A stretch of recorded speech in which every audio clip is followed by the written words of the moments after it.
off to see the Bulls. We're off to see the Bulls. We're off to see the Bulls. Do you mean the Chicago Bulls, or do you mean the police?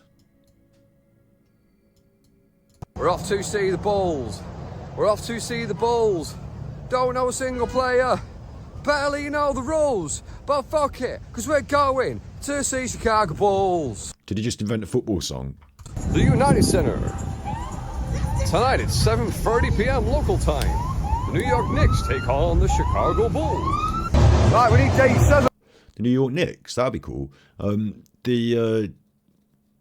It's interesting to me that he's quite prepared to do this sort of comedic American accent out in public in America. Day 7, let's go. Birmingham? What's Birmingham? Try and find that.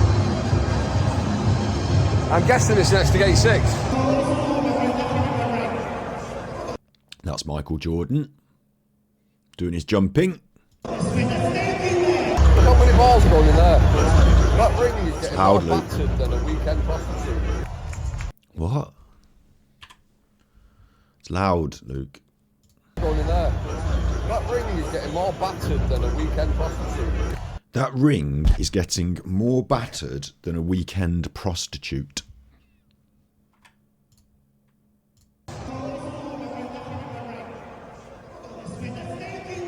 Look how many balls are going in there. Look how many balls are going in there. That ring is getting more battered than a weekend prostitute. That ring is getting more battered than a weekend prostitute. I mean, I don't have any commentary, do I? That ring is getting more battered than double fried cod, or like battered than Scotty Hottie eating his cake, or like more battered than a weekend prostitute. I'm getting closer and closer, I'll be on the court in a minute. 17-14 here. He said, I'm getting closer and closer, I'll be on the court in a minute. I'm getting closer and closer, I'll be on the court in a minute. But as we all know, he's quite far away. I'm getting closer. Like, he's quite far away.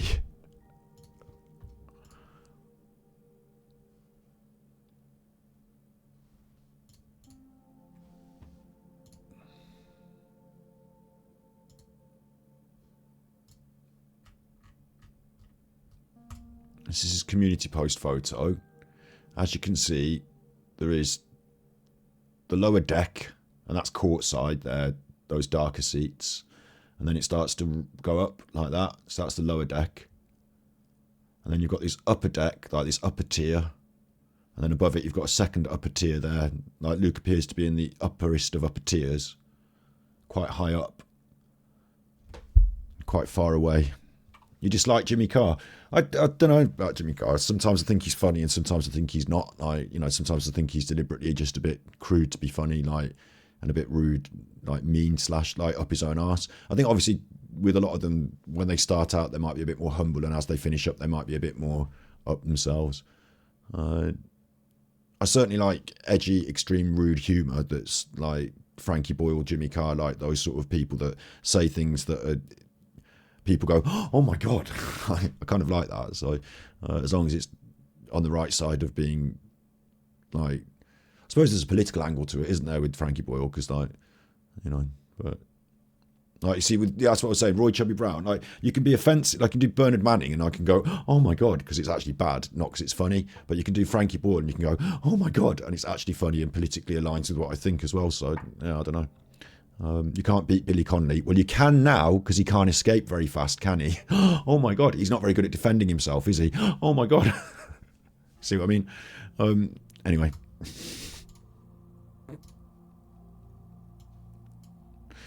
He's not getting closer and closer to the court. He's quite far away from the court. Closer, I'll be on the court in a minute. 17-14 here. 17-14 here. To the Knicks. Oh, he done him then. He done him like a kipper. He done him like a keeper. And we're out.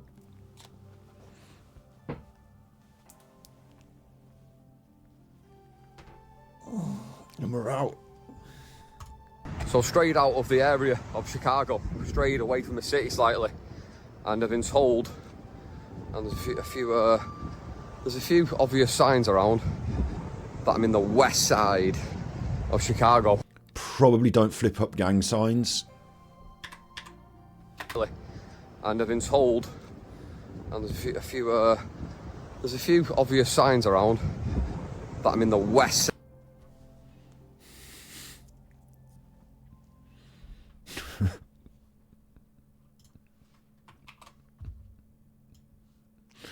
Yeah, he does cheer me up, doesn't he? What do you think about that? What do you think in chat? Do you think sending out gang signs in Chicago's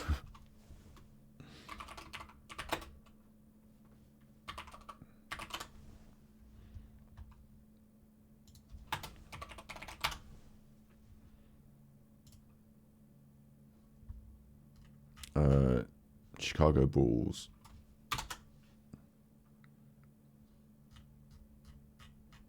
Not in Cardiff. Why would I want Chicago Bulls in Cardiff, you fucking idiot? Like, I want Chicago Bulls in Chicago. Fucking stupid. Restaurant, Chicago Bulls. Why does Google think Chicago Bulls would be a restaurant in Cardiff and not like Chicago, the famous?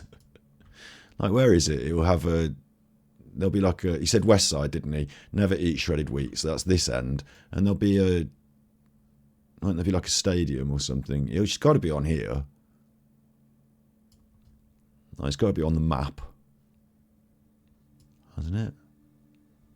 Wonder what well, I'll find out on the. I wanted to Alexa it, but I'll just find out Google. Where do Chicago Bulls play? United Center, of course. He just showed me.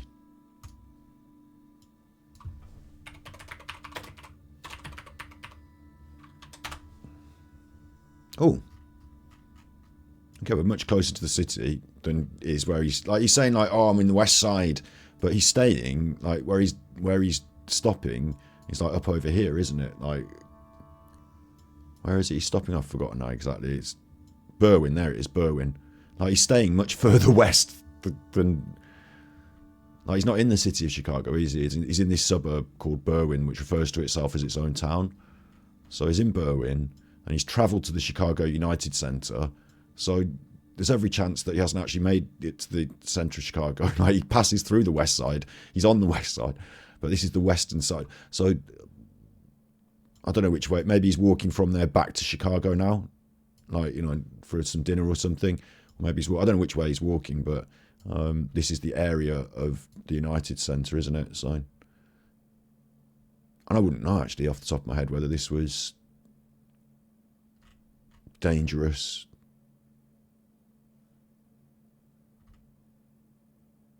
I don't know where he's walking to from, what he's walking, you know, there doesn't seem to be other stuff. There's the university, K9 University. So I thought it was the university, it's not the university. College, George Westinghouse College Prep, Garfield Park Conservatory. I don't know, this doesn't look awful, this end. East Garfield Park. But you don't know, do you? Any of these little side roads down here could be the wrong road, depending on if it's in the wrong.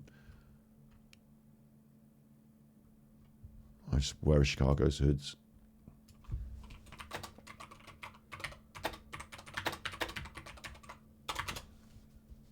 Chicago has several neighborhoods, crime rates. The bad areas include Englewood, West Englewood, Austin, Garfield Park. That was one of them, I just read it out. And South Shore.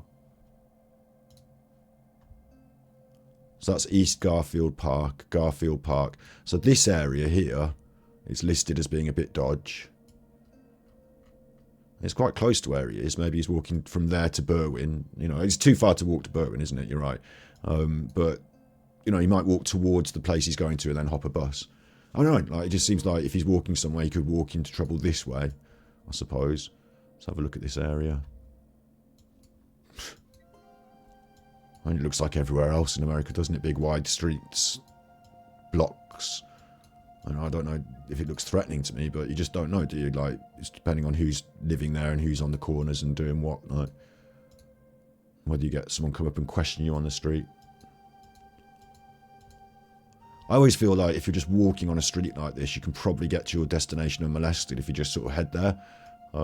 It's if you're sort of hanging around in residential areas or going into businesses and, you know, like bars and restaurants and hanging out too much, you might get spotted. And like if you're in transit on the move, someone's gonna have to accost you on the walkway, aren't they? But I don't know. What do I know?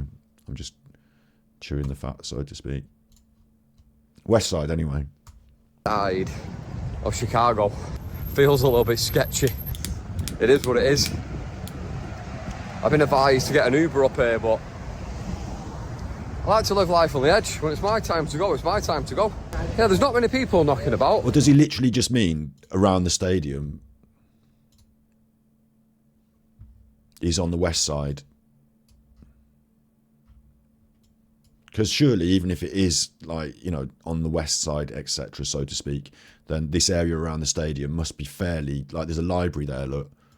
You know, it must be fairly safe in the daytime on a, like, you know, there's a Chicago Bulls game going on and there's lots of fans walking to and from the game. There might be extra police and stuff like that. You know, it might be in a slightly difficult neighbourhood in principle, but while the game's on and the fans are walking to and from the game, it's unlikely that gang violence is going to kick off against the fans of the Chicago Bulls, isn't it? Do you know what I mean? Although just down the road here, like he's saying, like, look, this looks like a less affluent area, doesn't it? With little flats and apartments and the sort of alleyways that you see on the tellies, on like The Wire and stuff. Even though The Wire's Baltimore and this is Chicago. I don't know, it's not awful. I suppose it's all about the people and, like, you know, what goes on there rather than what the city streets look like, isn't it? There's the fire department. Woo, woo, woo.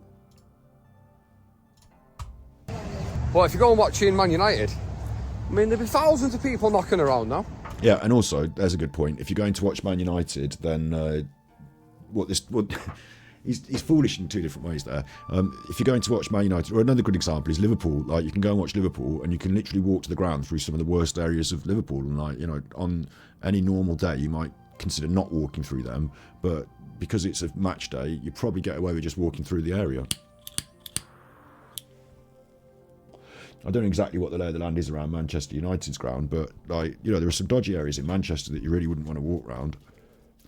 And I think the difference in the UK and this is that in America there'll be a lot of people who either like, they probably get off at the, like, people don't tend to walk place to place like this, block to block in America so much, do they? Because it's bigger blocks, wider spaces. They either travel in their cars or they take the public transport and they sort of go to the ground, to the, you know, to the other place. There's probably most likely to be a transit solution within the ground. Like, you know, you've probably got a subway station or a bus station at the ground. And so they're not just sort of walking out to the pubs and places in the local area built up. It's a totally different geographical sort of landscape, isn't it? So they transit around it differently. I can't see nobody. I can see the stadium but no fans. You've got no fans! The Wheelston Raider, a meme from like 10 years ago. You've got no ground! Where is everybody? Right, I can see a few Chicago and Bullers. He's going the wrong way though. Is this before the game or after the game? Right, we've got a small crowd. Let's go. Like, has he edited? I thought what he'd done is he'd edited him entering the stadium, watching the game and leaving, but he might have edited like the best bit at the start and then now it's going back to the start but without any indication in the edit. I think I'm in the Big up, Sally. hood, you know. Defo sketchy. Walking backwards. Siren's already going off. No wonder they said get an Uber up here. I can see the Union Centre, United home Centre. of the mighty Michael Jordan. So this is before the game, isn't it? He's now walking to the game.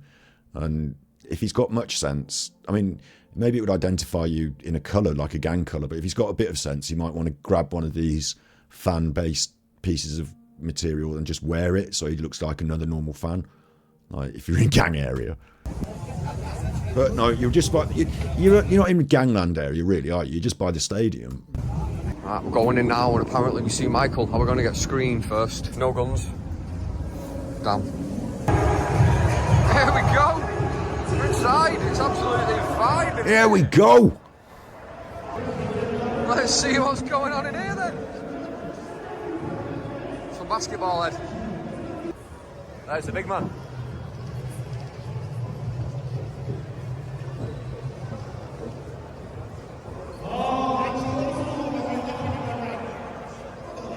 We just saw this bit. It's me and the big man. 5 seconds. Oh, 3, 2, 1, time. 10 seconds. It's all about the face. That's the remix. Oh, that's the remix. 3. How early is he?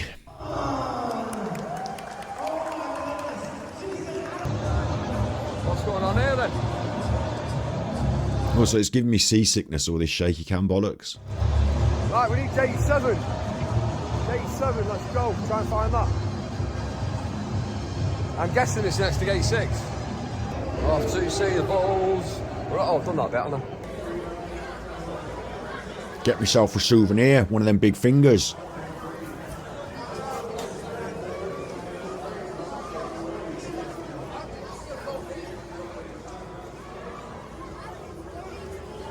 Please just move.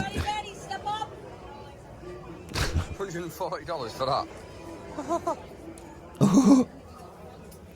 Stop moving the camera around. How much did it cost you to go and watch the game? How much are they? $10. Fucking putting that Put that back. He wanted the finger though, he did, didn't he? Out of everything in there, he wanted the finger.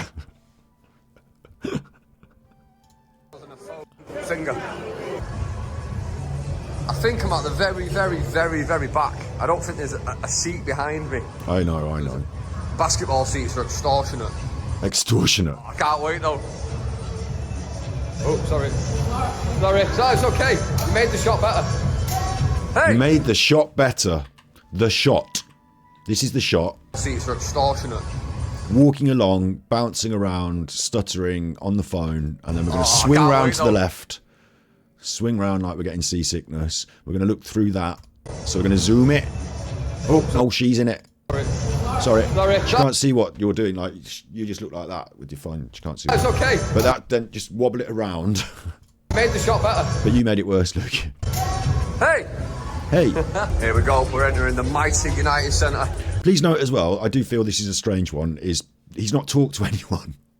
Like, he said hey to that woman that worked behind the desk, but like he's not stopped and had a conversation with anyone. And hi, I'm Luke from England. Had a little vlog and a chat, and like, you know, it's just like through Luke's experience, you can see this, and you can see this already on the telly anyway. I mean, you don't need Luke to show you this, but Pretty big. You actually walked out. Pretty big, you know. Check it out.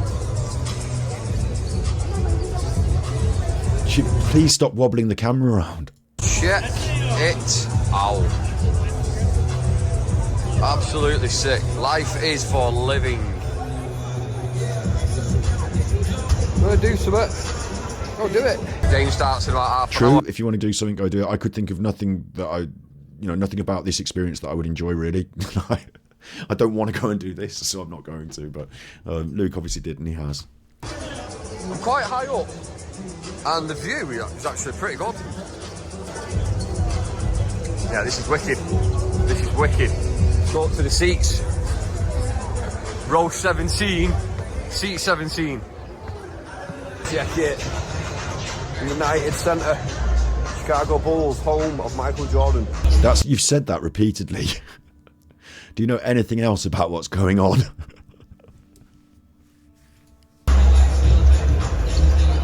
These are some kids playing basketball, like not adults. So Luke's filming the kids.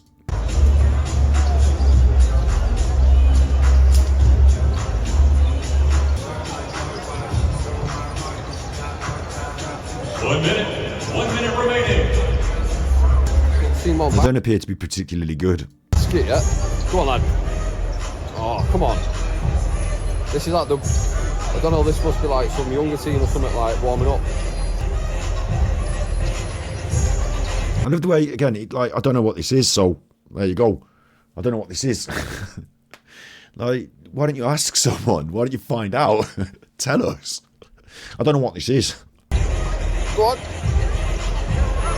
that going? Oh, 8 miles away from the court.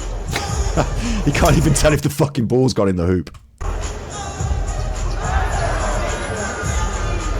I could do that.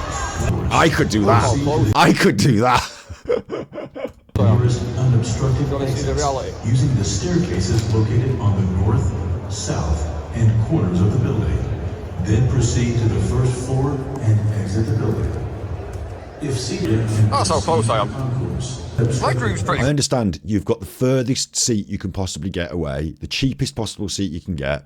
The leg room's pretty good. You can't even fit your feet out. You have to twist your feet on an angle to get in there. Like, what's going on?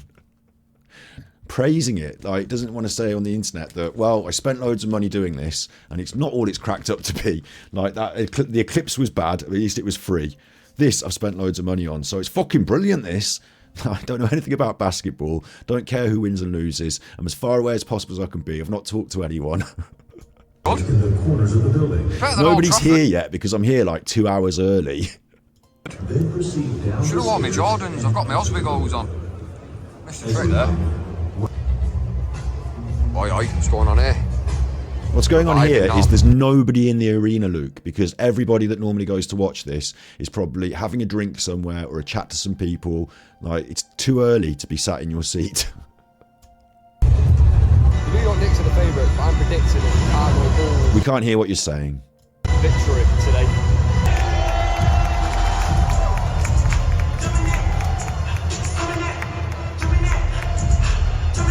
Here's a Is this the real Chicago Bulls, or is this like the B team come to warm up?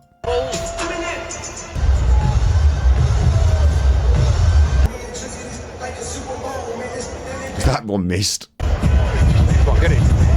That one missed. Right, let's focus on this guy from the halfway line. Let's focus on this guy from the halfway line. Come on, go on. Right. Missed.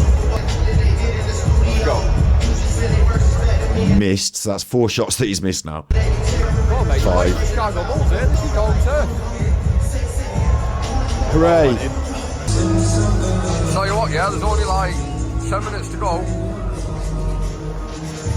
Loads of empty seats. Yeah, there's minutes to go and there's loads of empty seats. So what must be happening is it must be culturally normative there. I keep saying culturally normative today. It must be normal to just go and get a, like, there must be other hospitality places within the arena that people are hanging out at. And you know how these games, like in America, they stop start, don't they? Stop start, stop start. Like, I would think that part of this experience is not like in England. You go to the football. Well, in my experience, what you do is you go to the football. You get there a bit early so that you can park the car and go to the pub. Obviously, not drinking and driving. Like when I was young, it would be my dad that did all the driving and the drinking. But like but you know, like you park the car so you can go to the pub. You know, a couple of pints before the game. Like by the end of an hour and a half, you're okay to drive home. Yeah. So you go to the pub, whichever end of the ground you come from. There's a different pub that's populated by local supporters, and you have your drinks at the pub. You walk up, you're singing your songs. It's literally 2 minutes, 5 minutes to go when you walk through those gates, the turnstiles. Like sometimes you'll walk through and the game will already be nearly starting.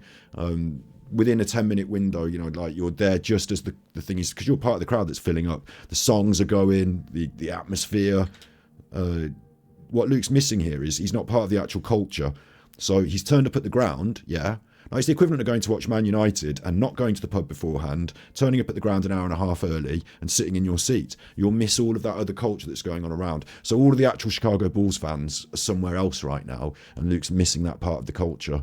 All over the place, empty seats. It's like Man City's ground.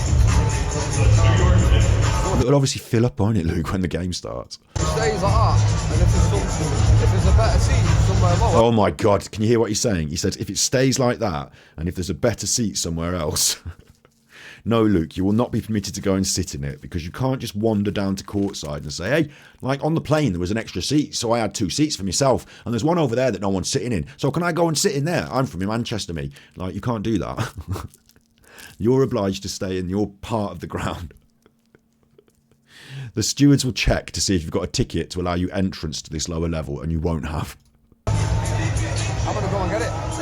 You're not going to go and How many get... balls are going in there? That ring is getting more battered than a weekend prostitute. Repeating the prostitute joke. I say joke. Repeating this, that ring is getting more battered than a weekend prostitute.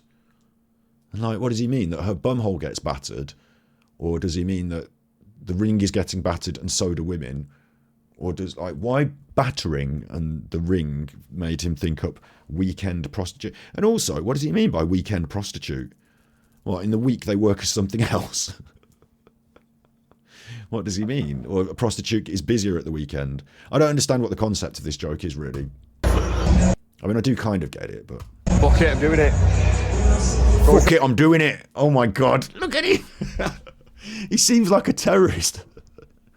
Dressed all in black from a foreign country with a bit of a scruffy beard, Luke goes to sit right at the back and take lots of video, and then makes his move, attempting to enter into a part of the arena he has no business being in because he hasn't got a ticket.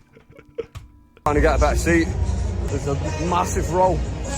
I'm not necessarily getting that much lower. I'm going about 10 rows lower, but it's... Oh, right. No, within this part up here, yeah. Like, we sat in the family stand once at Birmingham, and there was literally just us there.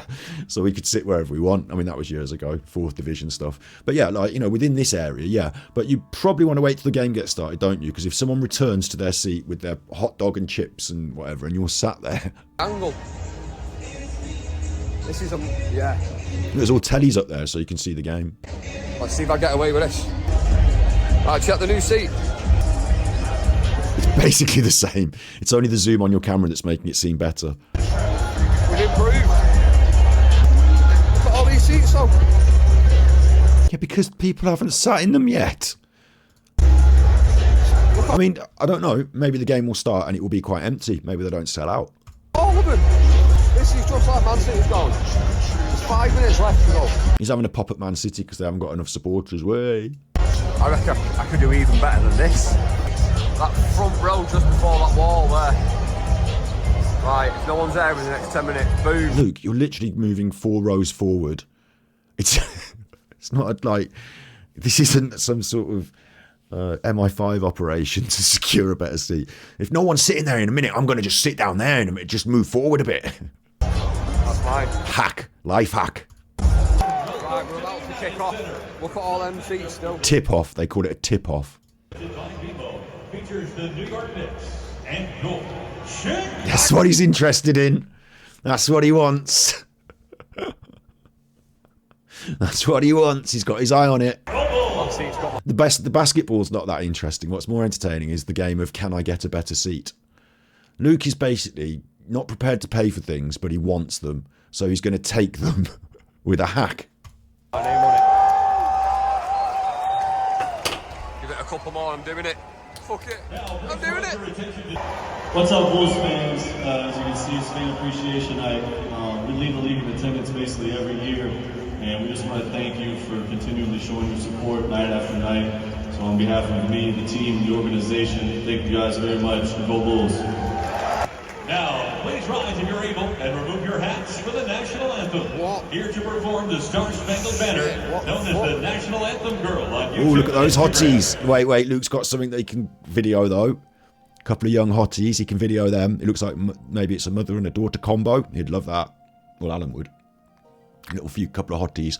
What the fuck? They're doing the national fucking anthem. Like, you're sat amongst Americans. They're going to be proud and pleased with the national anthem. Don't diss it. And I am confused, actually. You know, I'm surprised it's not filling up. It is filling up, but in England, and he just said we've got the best attendance for the league, so this all will be full. They're expensive tickets. You would hope to sell them all.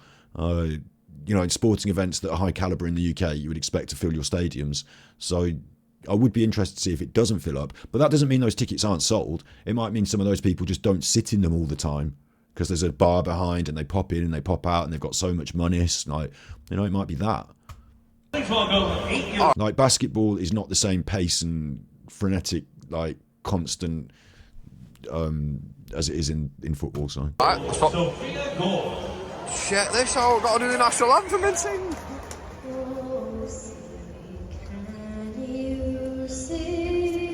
please don't speak during the national anthem, Luke. By the dawn's early light, once so proudly waited. Like, this is all right to vlog this, yeah, because it's a vlog moment. Someone's singing the national anthem, you're at the game. But in another way, it's a bit like Alan stealing content. Something else is happening that's good. I'll just film it and hope that that gets me some views. Like when Alan went to that park and the opera singer was there, and he's just like, I'll film him for an hour. It's kind of like stealing other people's talent for content. you know what I mean. It's not awful though. But what you probably would do with this, or I would do, I'm not trying to say how good I am, but like, you know, I can only speak. Anyway, look, what you probably want to do here is you probably want to take that bit of music that you've really poorly filmed. Like watching this for the entire duration of her singing it is going to be agony because it's shaky cam, it's miles away, it's on a phone, it's really badly filmed, yeah? So what you probably want to do is, the sound is interesting. Oh, say, can you see? And what I'd do is I'd montage it from there. I'd start montaging, use the sound of her singing that, but edit loads of stuff in to make it interesting. All the different shots you've taken. You know, make it into something. Don't please just show me 3 minutes of her singing the national anthem and then cut. Like, that's not really media production. It shows a real lack of, you know, intuition in these terms, because being able to record a bit of music, I've done it loads. I mean, a great example is I did a wedding video once, and they had this, you know, wedding band, what were they called? Like, they had a cello and all this business, yeah? So I filmed one entire song of this wedding orchestra doing an entire, you know, and I was like kind of thinking I should be filming the guests and everything, but I need this. I got the whole thing, and then when I did the edit, I was able to start with and use the sounds of their wedding to the music for their video, because I mean that's good, isn't it? And like, you know, when you cut back to the, it's like a music video, when you cut back to the actual people playing the music, they're at the wedding and it's part of it. So like little things like that, using the actual sound from the thing you're recording instead of having to lay over music on top, that can be really effective. It really can. But I bet Luke is not going to do that, and we're just going to watch this little girl sing the national anthem from a great distance on a shaky cam on a mobile phone. At the twilight's last gleaming, We cut it. We edited it. And I'm surprised that the Americans don't sing along, because in the UK, when you go to a sporting event, you all sing. Is this a joke from Luke?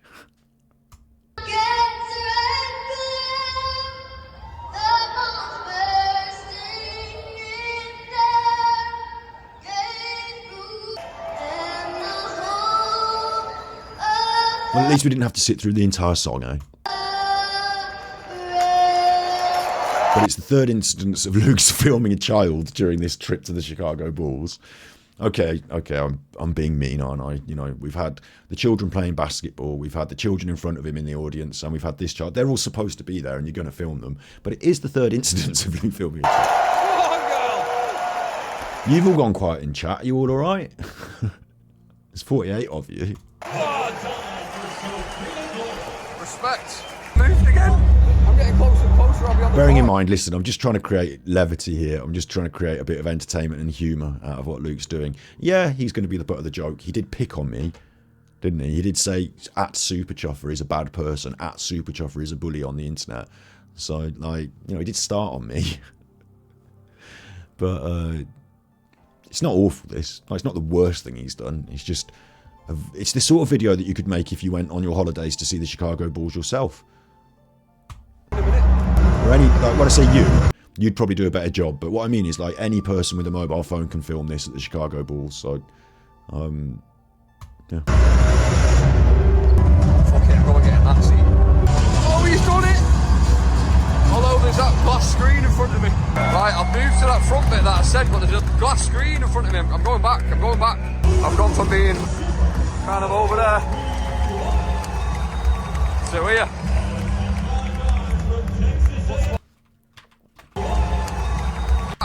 I've gone from being kind of over there. So basically nearly pointing at these kids that you're filming.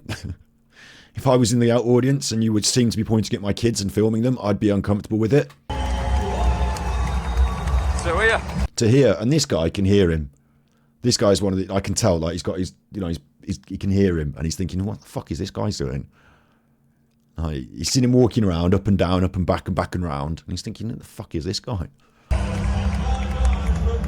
Football Central, lower down. Watching babies brave. There's the cheerleaders. If it was me, I would probably want to be zooming in on these cheerleaders, Luke.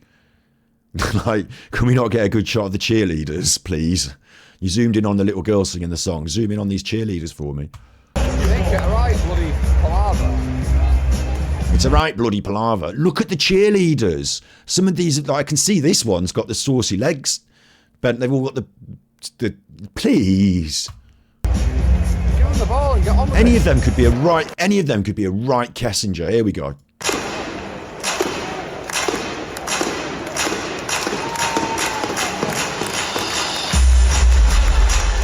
We don't see exactly what he zoomed in on. It got edited. So I don't know what his footage of the cheerleaders was like. But I am happier now we're seeing these cheerleaders. What's this one doing here? She's all bent over.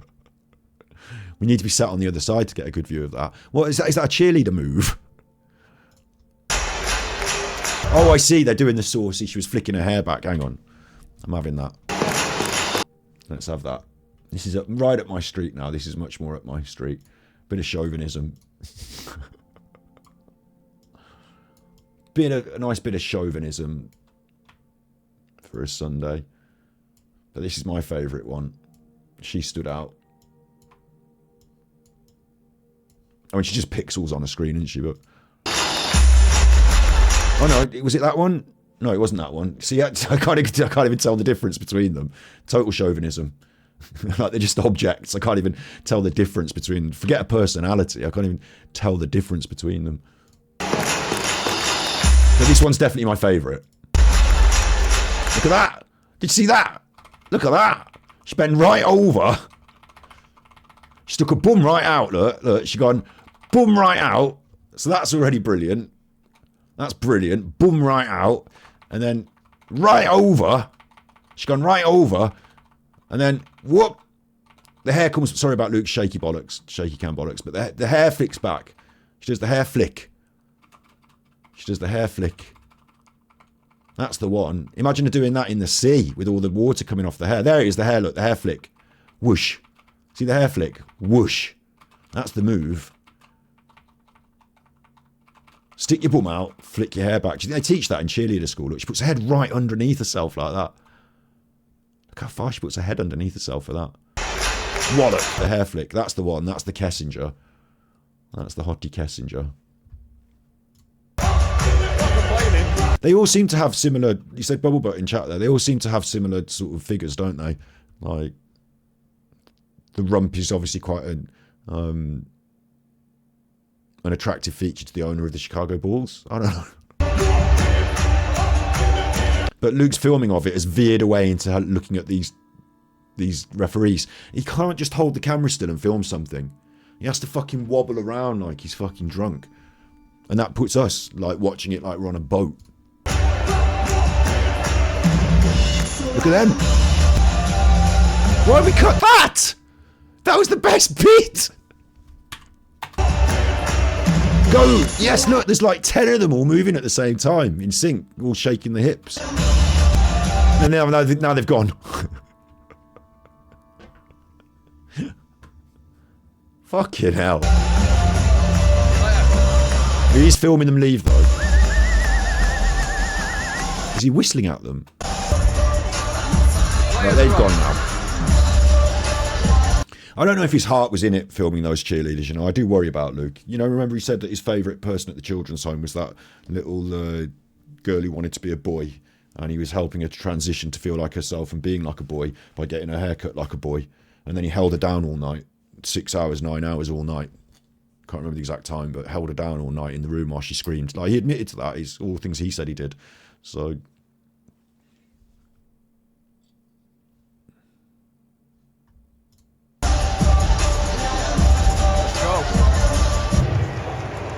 Right, we're on, it's 2-all. Right, we're on, it's 2-all. Is he literally going to film the whole game? Like, can you imagine going and doing a vlog from like a football match and filming the football match as if you're covering the football match?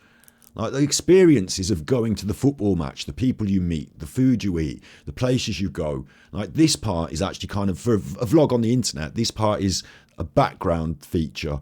It's dull and not in, like, we're not here to watch a sports event. Nobody is on your channel. There's no one on your channel that cares about whether the Chicago Bulls win the game. And if they did, they'd be watching it somewhere else.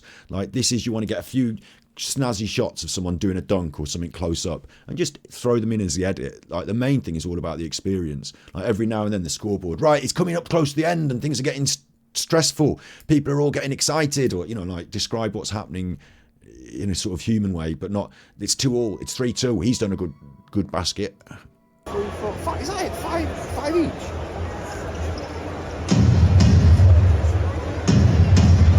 Thought it was more than that.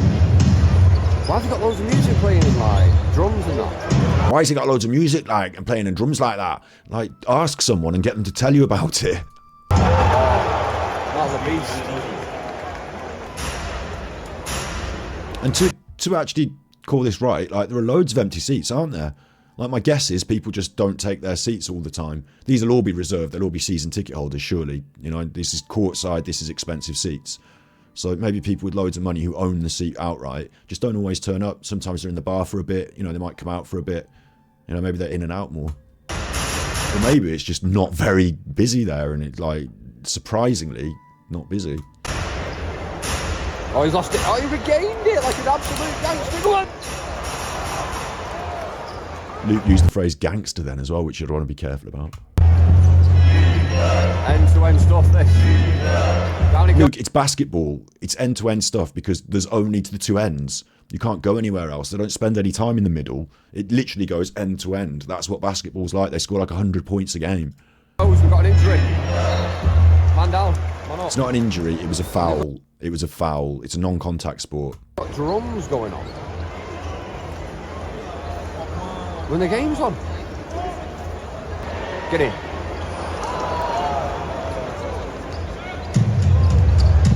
Gotta go solo, mate. Oh, my guy. Oh, what? Don't cheer the New York Knicks. You are here to watch the Bulls. Although I don't know. It looks like there's some Blues interspersed with the Reds. Do they just sit together, do they? An absolute. What a goal. What a goal.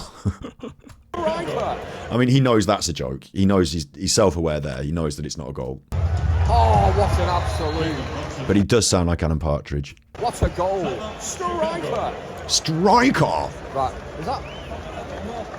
What's going on? What happened now then? Congratulations to the South Carolina Gamecocks and UConn Huskies. In honor of the NCAA National Championships, this is the Bulls rendition. What is going on? The goal switch. But they just stop every few minutes to do, like, play adverts and stuff. Oh, you know what? Couldn't handle this full time, you know. It's all just commercial. That was a great basketball. That was a great basketball. He couldn't handle it because it stop-starts and it's all commercial. That's what it is, yeah. Like they were on for like 5 minutes and they went through the commercials. Right, so it's 9-5 to the Knicks.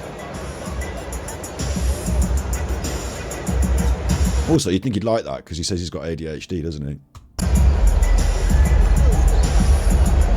Not even been like that's not me dissing it. That's me saying that breaking the game up repeatedly like that would help for someone who's got ADHD, and extended periods of concentration on something that didn't pause would be harder for him.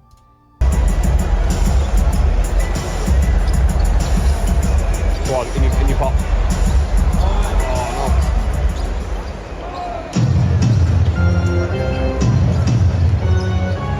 What is the noise about? You're putting them off. I really don't get it. What the hell?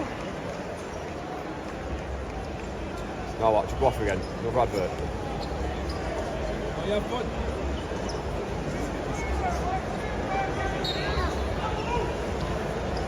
Well, it's a fun experience, but couldn't do this full time. No way. X-Head. Give pop. Point. Come on, the Bulls. Okay, so to me, he said it's a fun experience, but I couldn't do this full time. I mean, he's not really enjoying it. Like, he doesn't really, like, he's there videoing it and he's there, but, like, he's not that into it, is he? Like, well, obviously he's not because he doesn't committed to the Chicago Bulls, doesn't care if they win or lose. But I think, I've said this a number of times now, so I don't want to labour the point, but part of the experience is talking to people, being around people. Like, you're lacking part of this experience by just videoing it really close up and then commentating over it. Like, you're kind of isolating yourself in the phone like that. You know how people say, why don't you just engage in the world instead of videoing it all the time? But this is one of those moments where I literally just sit, like, because he's been able to move seats as well.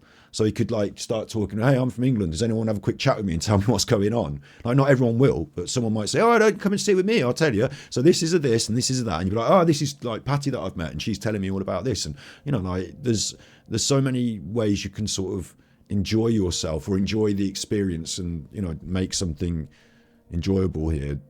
But by isolating himself from other people, he's lacking that, yeah. Like, most travel vloggers, and Luke is effectively just doing a travel vlog here, most travel vloggers will engage with other people during the experience. You know, we'll show you some of the people make the place, so you need to show some of the people, you know, like, you say that, he didn't get a proper Chicago Town pizza, you say that, but after we commented on it and after we mentioned it, we got some community posts. Some of the food in Chicago is unbelievable. I vlogged it all, and we'll do my top 3 favourite classic Chicago staples very soon. Ooh, maybe he did, but he just didn't put it on his video for some reason until we mentioned it, and then he probably saw what we did and thought, fuck, okay, I'm going to go and do that. But also in this community post here, it says he's documented loads of stuff and he's got to edit it. That's, you know, it's just got to edit it. And that includes everything we've already seen, plus Chicago Bulls vlog incoming, so that's this, and then Chicago classic foods review and ranking. So that's 2 more things. But he's got lots of footage. Rivers through the city, famous landmarks, Lake Michigan, buildings, architecture, street music, bars, skyline, which is also the landmarks in the city, the Navy Pier, the web of rivers, the hustle and bustle, the general culture. So he's going to do loads of other videos, maybe. We'll see. So it's just that we didn't see it all yet, maybe. Maybe.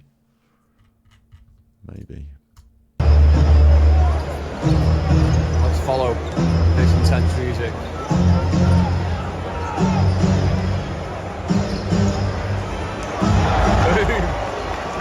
Boom! Don't get all this music up. Oh, that's a basket. 11 cents a minute.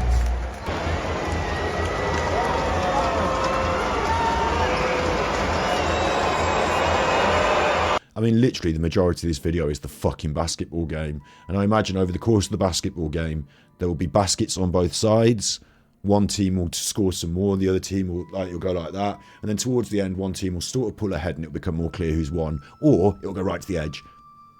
Are we going to do this for the next, hang on, 14... We've got basically 8 more minutes of this. This is my point about misunderstanding media from Luke. Like, he doesn't understand what he's doing properly. Because, okay, show not tell. We're going to the basketball game, so I'll show you what's happening. But he's not a basketball channel, and there are much better ways to watch basketball than from someone with a phone in the audience. So what we're trying to do is capture some of the experience for our audience so they can share in the feeling of being there. But we can't see any of that because we're focused really hard, tight in on the basketball, and we're not getting much more of this experience. So, and it's because Luke isn't. Like, he's almost... Like I said, he's almost like, I don't want to use words that, I'm just going to say he's isolating himself, and it feels strange to be using his phone in this way to isolate himself. He's in the slightest. Like prime Wayne Rooney. That's another go. Has he not, don't we all play basketball at school? I think, have we not all been taught how all the rules and, like, maybe I'm taking it for granted, but I just assume everyone knows all the rules of basketball generally. Second one trying to put him off. 100% this goes in. 100%. Easy. Easy. You're not supposed to be supporting the New York Knicks. You're supposed to be supporting Chicago. Let's go down the other end, Bulls. Come on, lad, on your own. Oh,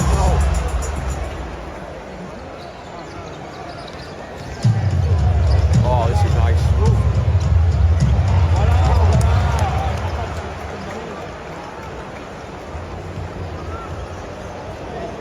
Listen, we're going to have to go through it. If you're watching this, it's going to perk up at the end when he gets out and starts talking, but at the moment, we're going to have to go through it. For sure. It's a beautiful basket. Trying to film and watch is pretty difficult. You just said trying to film and watch is pretty difficult. Well, you're not doing a great job of the filming. So I just wouldn't bother. I'd get like a few minutes, like, you know, you need, for your video, you need 10 minutes. You don't need the whole game and the evolution and every point and this and that. You're not covering it. You need like less than 10 minutes of some cool shots. I'd have one basket that I focus on, right? Just not doing all this. I'd have one basket that I focus on until I'd say, okay, I've got like 4 or 5 good baskets in there. Like good bits of basketball, nicely shot from wherever I am, with nice and steady. Maybe the other basket, maybe a bit of handy, you know, something happened here, something happened there, and then that's it. I film the basketball. Later on, you know, during the intervals and later on, I'll say the score is this before the end, and that's the final score. But I'm not covering it like this, so I don't need to. I just need some good general views of it. Yeah. On the other end, the next. And like, bear in mind, we haven't got any idea of what the score is here, or whether they're winning or losing, or how long there is, or, you know, we're just seeing people just playing some basketball. And yeah, they're some of the top basketball players, but I don't know any of them.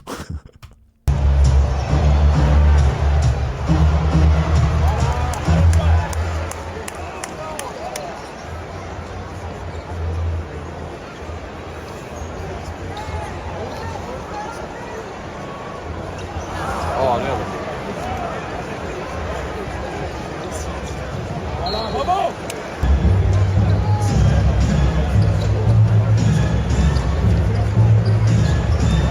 I tell you what is weird, in the UK you'd all be interested singing songs. There will be a murmur of conversation, but there'll be this interaction between the crowd and the audience, you know, singing songs. Someone just then shouted, "Oh, ball," when it went out. But in general here, there's a murmur of conversation and there's less of that cohesive support.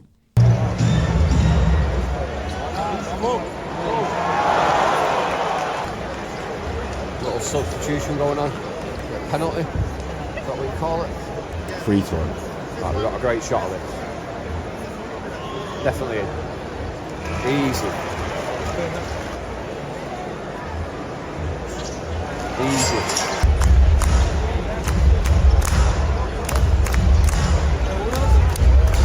Okay, can we... Oh, nice movement. Nice defense as well. But they also very good defense. 17-14 here. The Knicks. Oh, he put him in. He put him like a kicker. Couldn't finish though. He couldn't finish it. Unbelievable scene, Chef. Oh no, I've got my feelings going here. On the ball. Oh, just clipped off. Pretty good the Knicks. Knicks. Pretty good, the Knicks.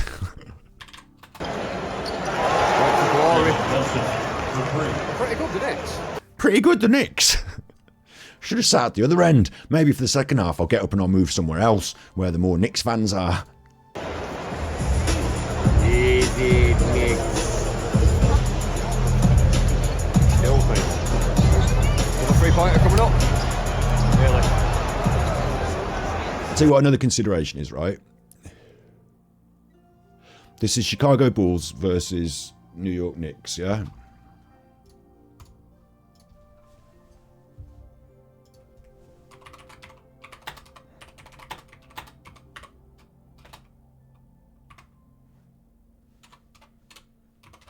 Oh look, first of all, there's some classic games, look, that have come up. Loads of classic games. So you could have learned a little bit and said, well, the Chicago Bulls and the New York Knicks have played each other loads of times. And in 1993, they had this classic game. Check out this clip. And then this fucking thing happened. And check out this clip. Today, the rivalry's still going. And we're at game 53 out of 58. And like, whatever, you know, and like said some stuff. Be at the game. Like, so you could have done some of that. But I'm saying like Chicago Bulls versus New York Knicks, like just recently, April 14th, yeah? So this is all the people who have made videos about it. Like, you know, these are the people who are making videos about it. Well, the NBA, Hooper highlights, full game highlights. I don't want just full game highlights. I want like people talking about it.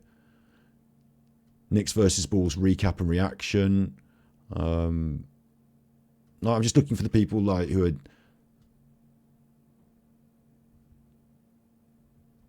Yeah, maybe I wouldn't use this then. Maybe I'll just use this. But yeah, so what I'm saying is like what you can do is you've made a vlog about it, but there's other media about it out there already. Yeah.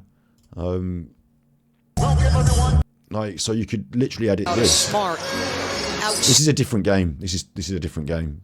Like this is not, you know, this is a more recent game than that maybe. But what I'm saying is there's loads of good video out there. Standing offensive player. That's Mr. Bogdanovich. Well seasoned when it comes to the postseason. Brunson with the full game. Got it. And like you can just take a little clip like that and put it in your video. Fair use. You're talking about it. You're at the game. You're making a vlog. You're talking about the subject. You've used some source material from somewhere else, and you've like said where it's from. You know, courtesy of. Or what about the fucking NBA? I mean, they might copyright strike you, but what about the NBA? Like, surely they get some quite good shots of the stuff going on, don't they? So if you, rather than worrying about your handling of a camera, you've just got loads of footage out there of like good footage, or even photographs that you can intersperse that other people have taken, and you, for fair use purposes in your video, could just use. Like, you sort of know what I'm saying. Like, you mentioned Michael Jordan, and there's so much footage of Michael Jordan that exists. So why didn't we put any of it in whatsoever? We did the Wheelston Raider. He was in there. You got no fans. But like, we're not actually making an edit, are we? We're not really making a piece of media. We're just filming something on our phone and putting it on YouTube. So I think the 3 pointers are outside the kind of semicircle. Yeah, gotta be. Like, if this, hold on, I mugged him. Referees not happy about something.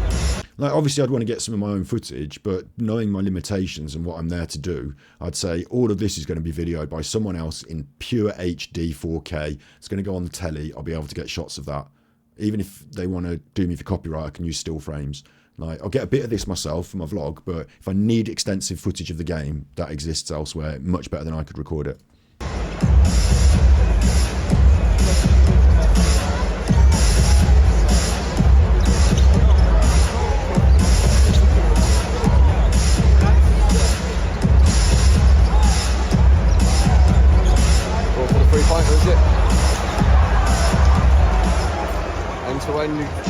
It's always end to end. Back and forth. Man down. Got a sponge and water. That's giving me sorry if you've got, you know, seizures or whatever. Wherever it lands, that section gets a clean.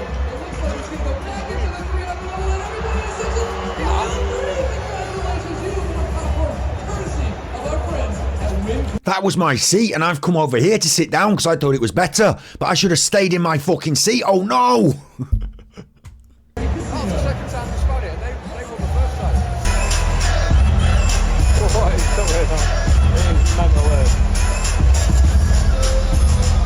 What's going on is, it's not mental there, it's quite mundane and quite like people are all quite city aroundy talky, so they have to jazz them up and hype them up, and like they have to dress someone up as a bull and throw popcorn everywhere to get people to just stand up. Like, they're much more laid back and placid than in UK sports events where people are on their feet for the whole time, yelling and shouting and cheering in unison. Like, they have to sort of have, like in the UK we don't have cheerleaders to get you doing things. We don't need that. The crowd do it themselves. But like here, they'll just sit around, so you've had to throw a load of popcorn on them. Mental! And they've all got their phones out. Second quarter's just begun. Time out, Chicago. Time out. Come on, I've got no idea. What's on me?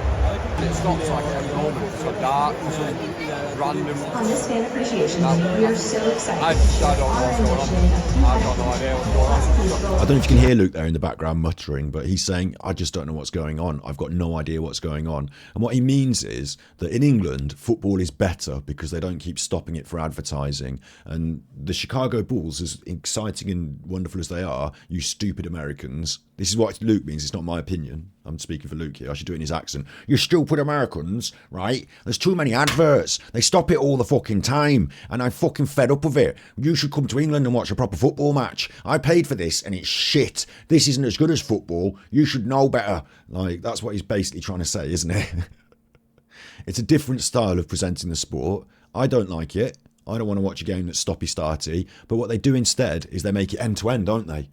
Make it end-to-end. They might critique the sport we watch and say, well, they've got fucking... Well, they wouldn't do it in this accent, would they? They're doing... Well, howdy, partner. Doing my American. So, you've got your fucking football, and all they do is fucking run around, and you never see them fucking score a fucking... I don't know why I swear. You never see them score a goal. Like, it's like 2 goals in one game. That's 90 minutes to see a goal, and sometimes they don't even score a goal. How can you sit through that? Like, you know, they might have a different opinion on what's exciting and the way the excitement is measured out.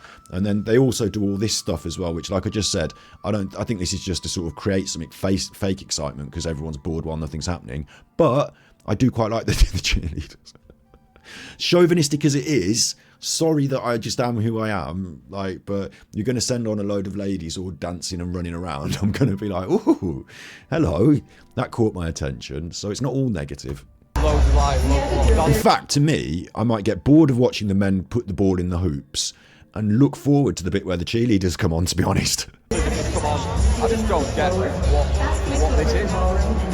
They were on for like 30 seconds. Luke, it's entertainment. It's entertainment, that's what it is. And I do understand that you don't understand it because this is your vlog of it. And you've managed to drag all the things that are entertaining out of it and turn it into some fucking boring, endless nonsense. Please zoom into the cheerleaders. We also have to work very hard on checking our core in order to be able to execute the full playoff. Not into this way of ball. Recover from this routine.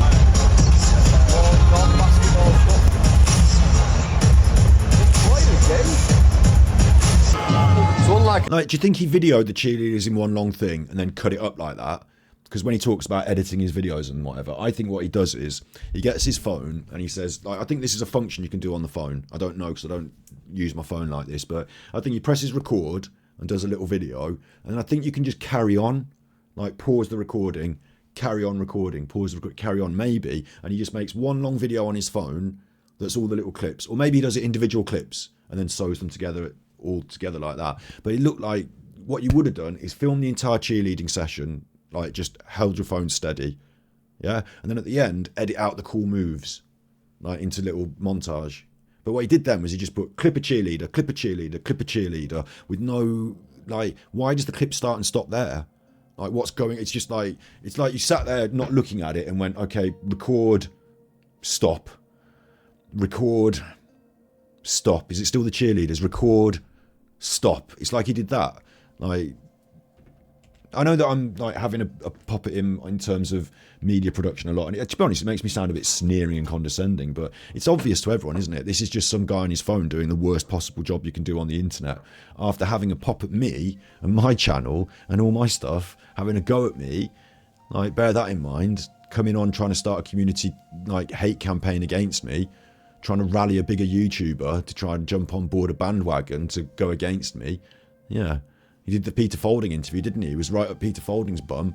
Oh, Peter Folding, please come on my channel and tell people that you were a liar. Like, you've been lying to them all this time and now you can believe Peter Folding about the sonar. Oh, Peter Folding, please come on my channel and do a Q&A.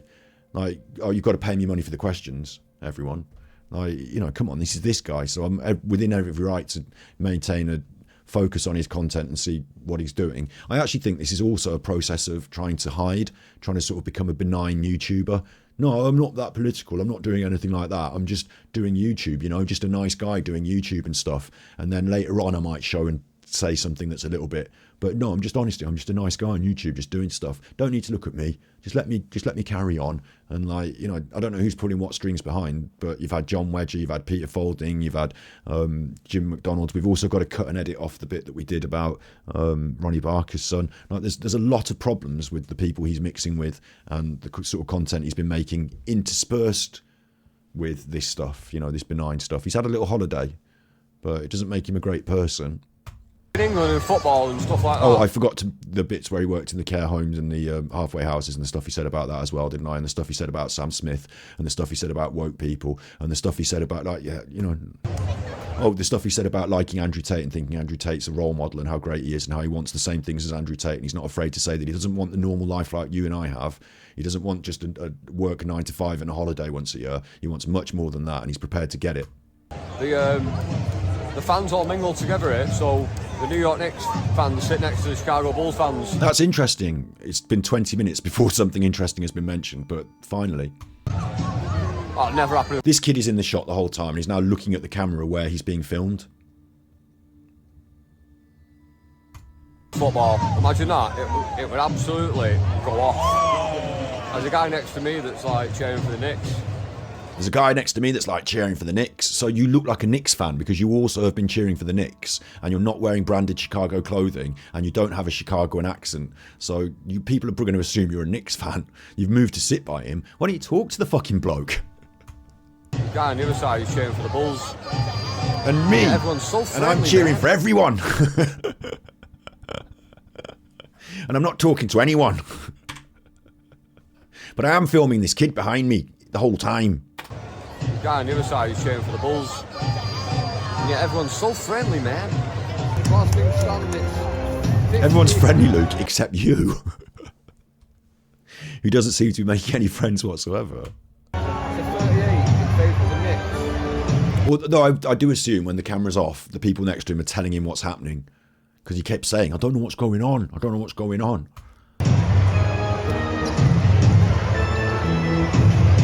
Second quarter. Doo-doo. Doo-dee. Oh, nearly a three-pointer. Nearly a three-pointer. Do something special. Also, this is a point that I think is worth making. He said, is someone going to do something special? I think Luke was half expecting Michael Jordan to sort of fly down the court with the board in his hand and smash the backboard with a dunk. But it's not all like that, is it? And the sort of big, wild glory days of the big names, like Chicago Bulls basketball doesn't seem to carry that weight and name right now. And it doesn't seem like there will be anything particularly spectacular happening. It will just be a standard game of basketball.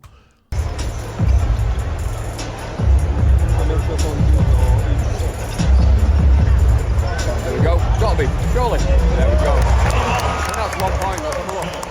Well, that's two, that. It's not 1 point. He just said, and that's 1 point. He sat there the entire match and he doesn't know how many points you get for a basket. Like... And that's 1 point. Let's have a look. Maybe match is the wrong terminology. Well, that's two, that. That's two, that. Yeah, it's two. Half time now. I've just been shimming across because people came late. Half time now. Some people have came late, so I've got to move back to my seat. Got 15 minutes. It's crazy. It's like games and entertainment and gags and all that is the main event, and then the basketball is just like the side event. I don't think I'm going to get to the end of this game. 2 15-minute quarters. I don't think I'm going to get to the end of this game. What do you intend to do? Just leave? Like, are you that bored? Go to the bar now. Like, you've been there 2 hours longer than everybody else. You haven't left your seat. Go and take a walk about. Enjoy some of the entertainment and the hospitality. That's what it's for. The game of basketball can get a bit boring. There are a lot of breaks in it. On the telly, they like to advertise. So you have to sit through this in the live events. And if you don't enjoy these bits in the middle and you haven't got anything else to do or say, you are going to find it boring. It's an experience, though. He's learned. That's took about an hour and a half. That's took about an hour and a half, the first half, yeah. It's not just 12-minute halves and the clock runs. They pause it all the time, and so does the clock stop. So there's no guaranteed amount of time it takes, but it will take a rough amount of time, similar each time, won't it? No joke. So I don't think I'm going to stick it out, the whole thing. I don't think I'm going to stick it out. I just think he's scared to go home at night. To be honest with you, it's not really my cup of tea. Oh my God, it's just not really his cup of tea. Like, why did you go there then?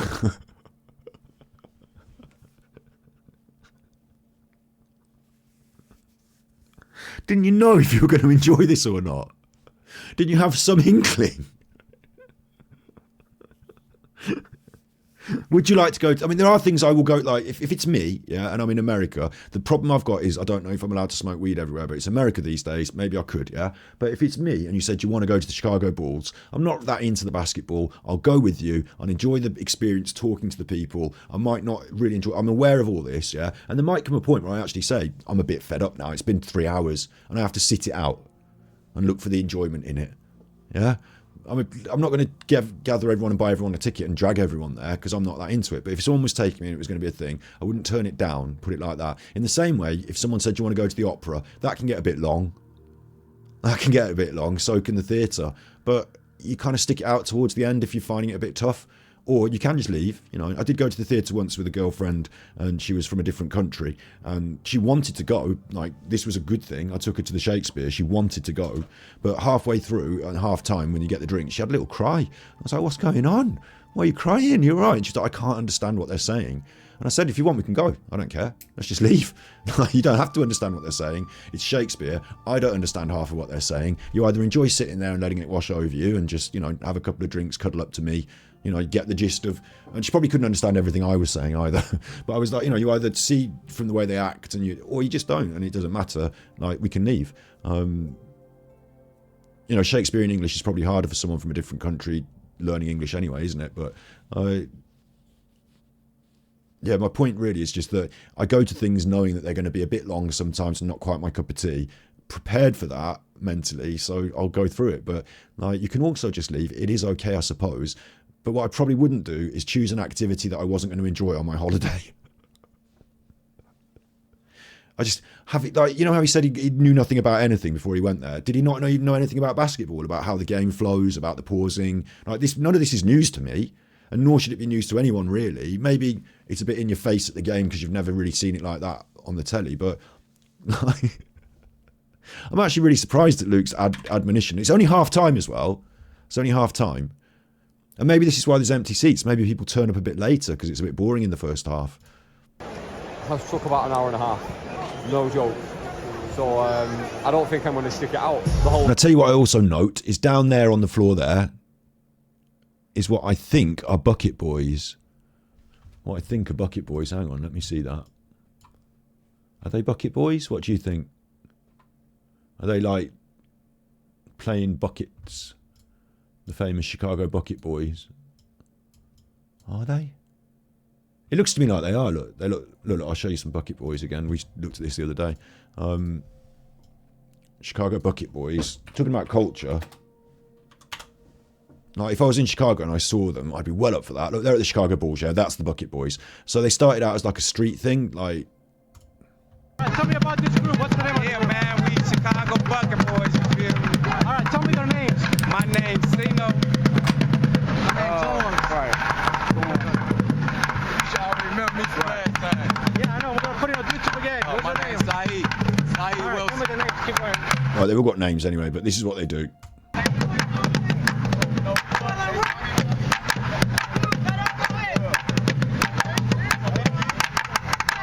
And okay, they're just people playing drum buckets, like, but they like, instead of gang culture and violence, like, they're engaged in something that's more socially positive. It requires discipline and like training and learning, and they've got their own culture, so they gather up younger people to become new Bucket Boys, and that's probably better than going and, you know, being a gangster or whatever, isn't it? So there's a lot of like socially positive aspects to what they're doing, as well as it's interesting, rhythmic, and enjoyable to listen to people playing music. So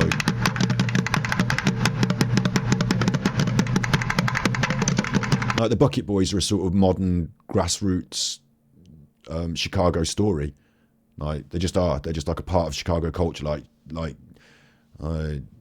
Yeah. So it's interesting to me that Luke is not aware of them, and hasn't bothered to observe them. That would be like, out of all the things that I've seen at the basketball today, including the cheerleaders, that's one of the things that I'd like to see live, real. I can say I've seen some Chicago Bucket Boys play live. Like, that'd be cool. To be honest with you, it's not really my cup of tea. It's a good experience to do once, but I just want to watch a game of sport from start to finish with a half time. So yeah, the score is 68-62 to the Knicks. All the half time gone. Right, I just want to watch the game of sport, so we'll just watch the game of sport then.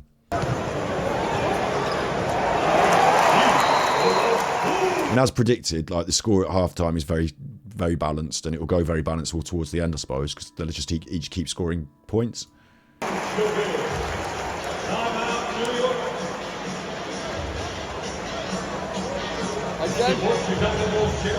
another time out. It's like every 2 minutes you stop, and every time out, you stop and have a... Stop complaining. They're all sat next to you watching it. They watch it every week. It's their favourite sport. Here are the cheerleaders. Smile. Every 2-3 minutes, stop, dancer, stop, a game, stop, a shout out, stop. Yes, basketball does stop a lot. You want to go to an American football match next, they do the same there. God help you if you tried the baseball. Like roulette around the... presented by Therabody, who's pushing this together and makes it go. And look at this camera work as well. Listen. Luke is currently complaining about stuff that he's already complained about for the first half of the video. Yeah, we get the point. We understand the point. He's now labouring the point. And look at this camera work. Like, the cheerleaders come on. You would think you could at least just hold this frame just still, so we can see the cheerleaders. It's making me cross as well. It's making me extra cross because it's the cheerleaders. Can't we just see the cheerleaders? Like roulette Bulls fans presented by Therabody Bulls. Put your hands together and make some noise for I can't handle it. It's like loads of random crap and then a little bit of basketball. We're here for like 2.5 hours and we've just started. Oh, that's pretty good. All right, that's pretty good. Did you hear him then? Right, that's pretty good. He actually likes the cheerleaders better than the basketball because they are entertaining more than watching people just go up and down with the ball. Like, unless you're really into basketball and you care, just that simple up and down with the ball thing and a bit of skill here and a bit of there and a three-pointer, flying around in the air and throwing her around and her being up in the air and like, ooh, sexy bum bum, that's more entertaining to me. Random crap and then a little bit of basketball. Here they go. We're here for like 2.5 hours. Look, they're up in the air. Oh, that's pretty good. Oh, that's pretty good. Been here for about 2.5 hours and they've just started the third quarter. We're like 3 minutes in and they're doing this. This isn't sport. This is just it. You can't say this isn't sport because actually cheerleading is a sport, isn't it, in America? It's considered a sport in its own right, in a way. Like, I don't know what your definitions of sport are, but they have competitions and like it's a proper thing. Gymnastic style. It's just a joke. I don't know how all these people can enjoy it. Camera work. Well, I want to go watch sport, I want to go watch sport, and that's the end of it. If I want to go, all this is going off, right? The cheerleaders are going, the lights are going, the music's going, and he's sat there going, if I want to go and watch sport, I want to go and watch sport, and that's the end of it. You think his ADHD would make it tricky? I thought his ADHD, this would play into the ADHD, is that you don't have to concentrate for a long time. There's always something new happening every 3 minutes. And quite a lot of it is like happening all at once. There's like fireworks going off and people dancing. So like, I thought ADHD was, you find it difficult to concentrate on one thing and keep your mind on one thing at a time. And you always need something new to entertain yourself. And I thought that was the whole point of this. Is that the game of basketball itself is not that interesting and entertaining if you're not that into it. Like any sport can be really interesting and entertaining if you really care and you're into it and you see all the nuances and like you want the team to really win. But like this is why they do this, is to entertain people. And Luke's very angry that they're providing entertainment. He's paid the money to go there and watch it. And he didn't really realise what they were going to do, so he's not happy with it. So I suppose it's a bit like going to the opera and you pay and then you turn up and it's Freddie Mercury the musical. And like you're complaining all the time because you wanted the opera and it's Freddie Mercury the musical. But Freddie Mercury the musical is quite entertaining or whatever. But like, you know, you can still moan, I suppose, can't you? But it's like that, except the ticket was advertised as Freddie Mercury the musical and you assumed Freddie Mercury the musical was going to contain a lot of opera. You've got ADHD, you hate interruptions, it breaks your focus. Okay, fair enough. I didn't realise that. I thought that it would, like, I've explained what I thought. I might be wrong. So that's goodbye from me. He's leaving.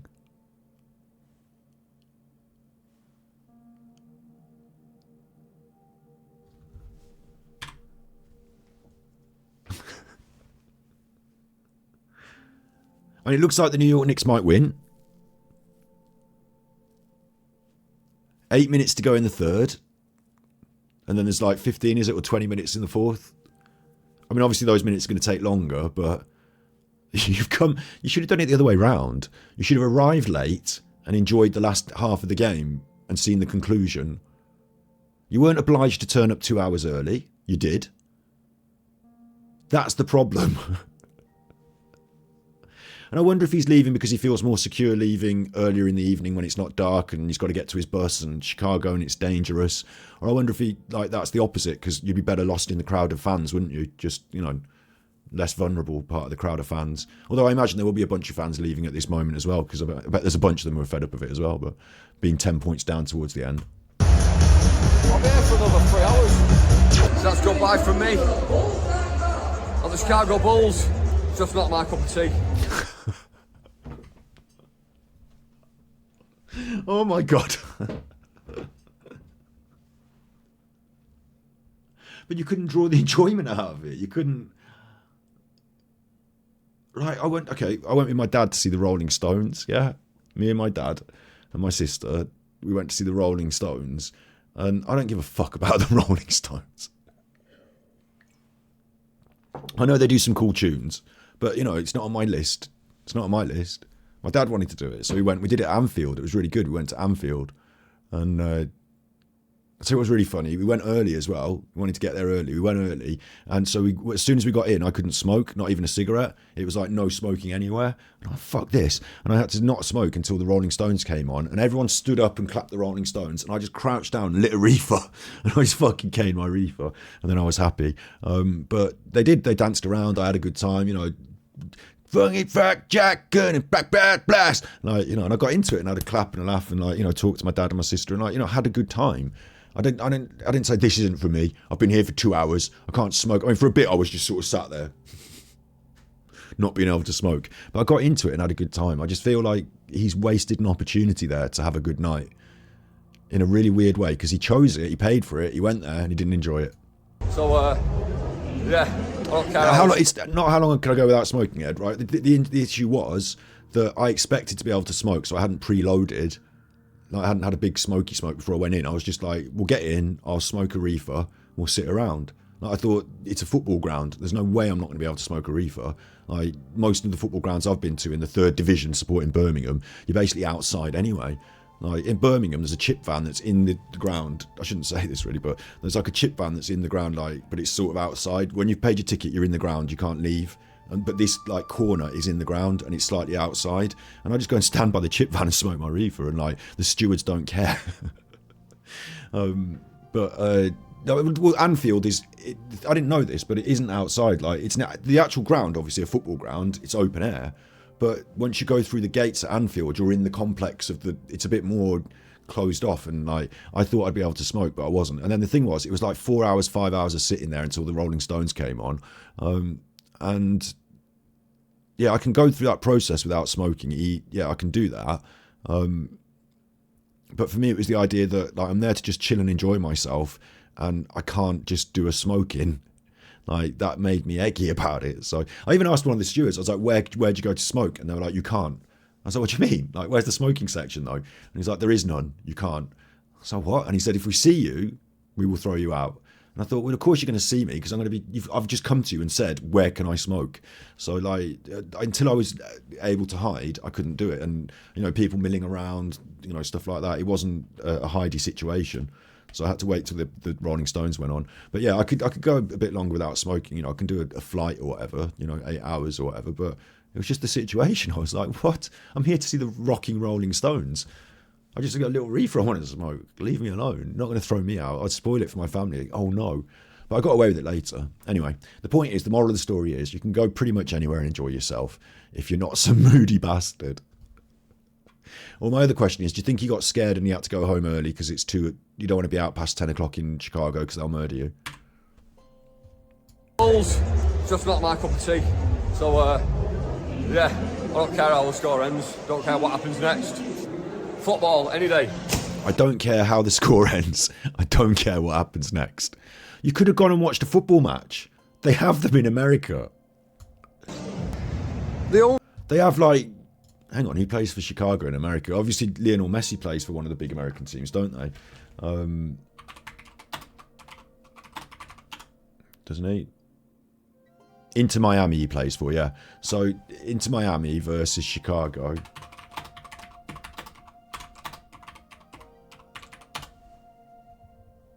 Uh, 21st of July, 1st of September. They're the next two. I think they play each other 4 times in the year because they've got a smaller league, like with smaller number of teams. So they play each other more often, I think. But okay, you might have missed Messi. You might not have been there at the same time as Lionel Messi. But there was an option there to go to a football match and watch Lionel Messi, potentially, not for other players. Okay, but imagine you'd gone to see Lionel Messi instead. That would have been loads better. You'd have enjoyed that. Like, you just should have timed it better. If you'd have timed it better, you could have gone and seen it. When did they last play? March 25th, 2023. Oh, that's 2023, right. I'm just wondering if he missed one recently, you know. But even then, like, okay, Chicago Fire. Fixtures, let's have a look. They played Real Salt Lake, did they? Or is that Sunday 21st of April? That's coming up, isn't it? Like, they're in this little league, look. With a small number of... they're in the Eastern Conference. So they only have a smaller number of teams that they play against and stuff.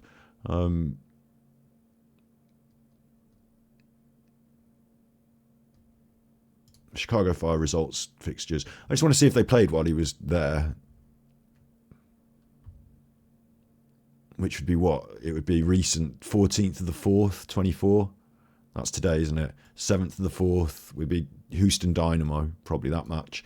Or 31st of the 3rd, that was probably just before. Yeah, it'd be this one, won't it? It'd be this match. Houston Dynamo. So Chicago Fire versus Houston Dynamo. I wonder who plays for them. I mean, I wonder who plays for Chicago Fire.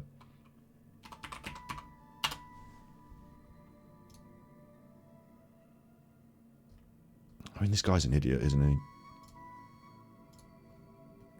Acosta. I recognise the name. It might be like a different K. Acosta. Midfielder, senior. Jimenez. Might not be the same Jimenez. Surely there's going to be some old famous... Is that Shaqiri? Sheridan Shaqiri plays... There you go, then. Sheridan Shaqiri, Swiss international... Isn't he? Oh, he's Kosovan, sorry. Kosovan. Sheridan Shaqiri plays. He's like a proper football player. I mean, he might be a senior or whatever, but like, I mean, I suppose senior just means like main squad. But you can't see all the names either because my face is in the way. But like, they've got a player there at least. I mean, I'm sure there'll be a couple that are slightly, you know, maybe they're slightly older. But like, you could go and watch Chicago Fire play football. You like football, you just said. So you could have done that. And they'd have played against Houston. Obviously, it's not Messi playing at Miami, but Houston Dynamo, FC, roster. Let's see if there's anyone famous on there. Like, it'd be funny, wouldn't it, if there was someone famous that like used to play at Man United or someone that you recognised.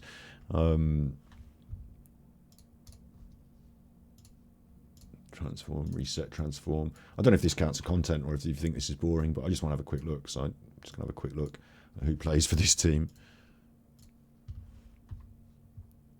Because this is the opposition that they were going to play. So if you didn't find a good player on that team, you might want on this. Caicedo, is that Luis Caicedo? No, I think he's a Brazilian player. No, Colombian. See, I don't know anything, but I think he's an international. I don't know. It might be wrong because there might be a lot of people with the same surname in, you know, a given country. I mean, it's going to be a game of football. It's not going to be awful, is it? It's going to be a game of football. This guy's an international. Michael. Brazilian. Do I recognise the name Michael from Brazil? It says he's an international, so like you can go and watch an international Brazilian player play. I know, I think he made a mistake there going to watch a sport that he didn't enjoy. And he says football's better. Well, they have football, so you should have gone to watch that then, you dunce. It's just not my cup of tea. So, yeah, I don't care how the score ends. Don't care what happens next. Football, any day. The only way that I can describe how that was, with the stop, start, basketball, dancers, another minute of basketball, bit of singing, 30 seconds of basketball, competition, win a cookie, roulette, bit more basketball, bloody choir, but that didn't happen, but anything is possible, I think, with this basketball. Then loads of gymnasts came on and started doing gymnastics and stuff. And then a bit more basketball. And then there goes someone in the crowd and they do a shout out and then they do a competition. Then it'd be like, win a hat, and then the mascot would be like, throwing popcorn at people, and it'd be like...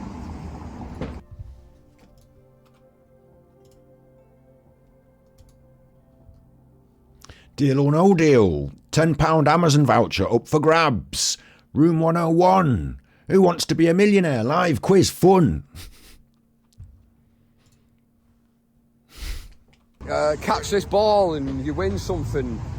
And then a bit, yeah. And then a little bit of basketball. You know, the thing that we're there to watch in the first place. It's like comic relief. Basketball is like comic relief. And on that note, peace out. Well, you're my comic relief, I'll tell you that. I mean, but basketball is like comic relief. I mean, Lenny Henry's black. I mean... Sorry, I'm not making bad racial jokes. I put, you know... Would you...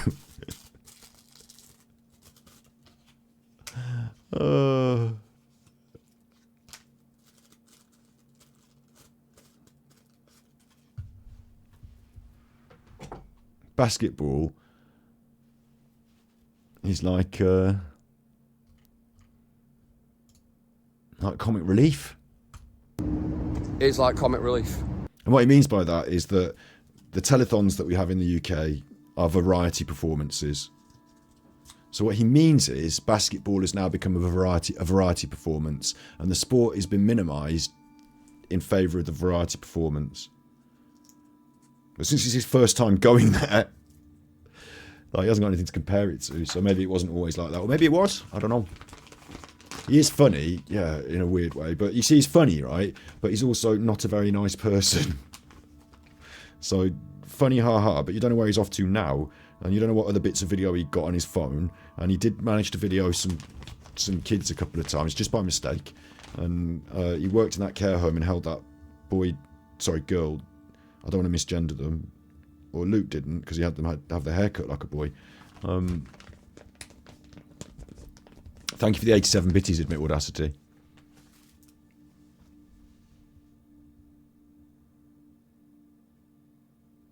What do you want me to do? You want me to put it at 1.5 speed? It's done now anyway. That's Luke's one. Was it good? No. Like, he's called the vlog, I went to Chicago Bulls, hashtag Chicago Bulls, hashtag basketball, hashtag Michael Jordan. And the thumbnail is, was it good? And his answer is, no, I hated it. So why has he called it, I went to the Chicago Bulls, hashtag Chicago Bulls, hashtag basketball? Like,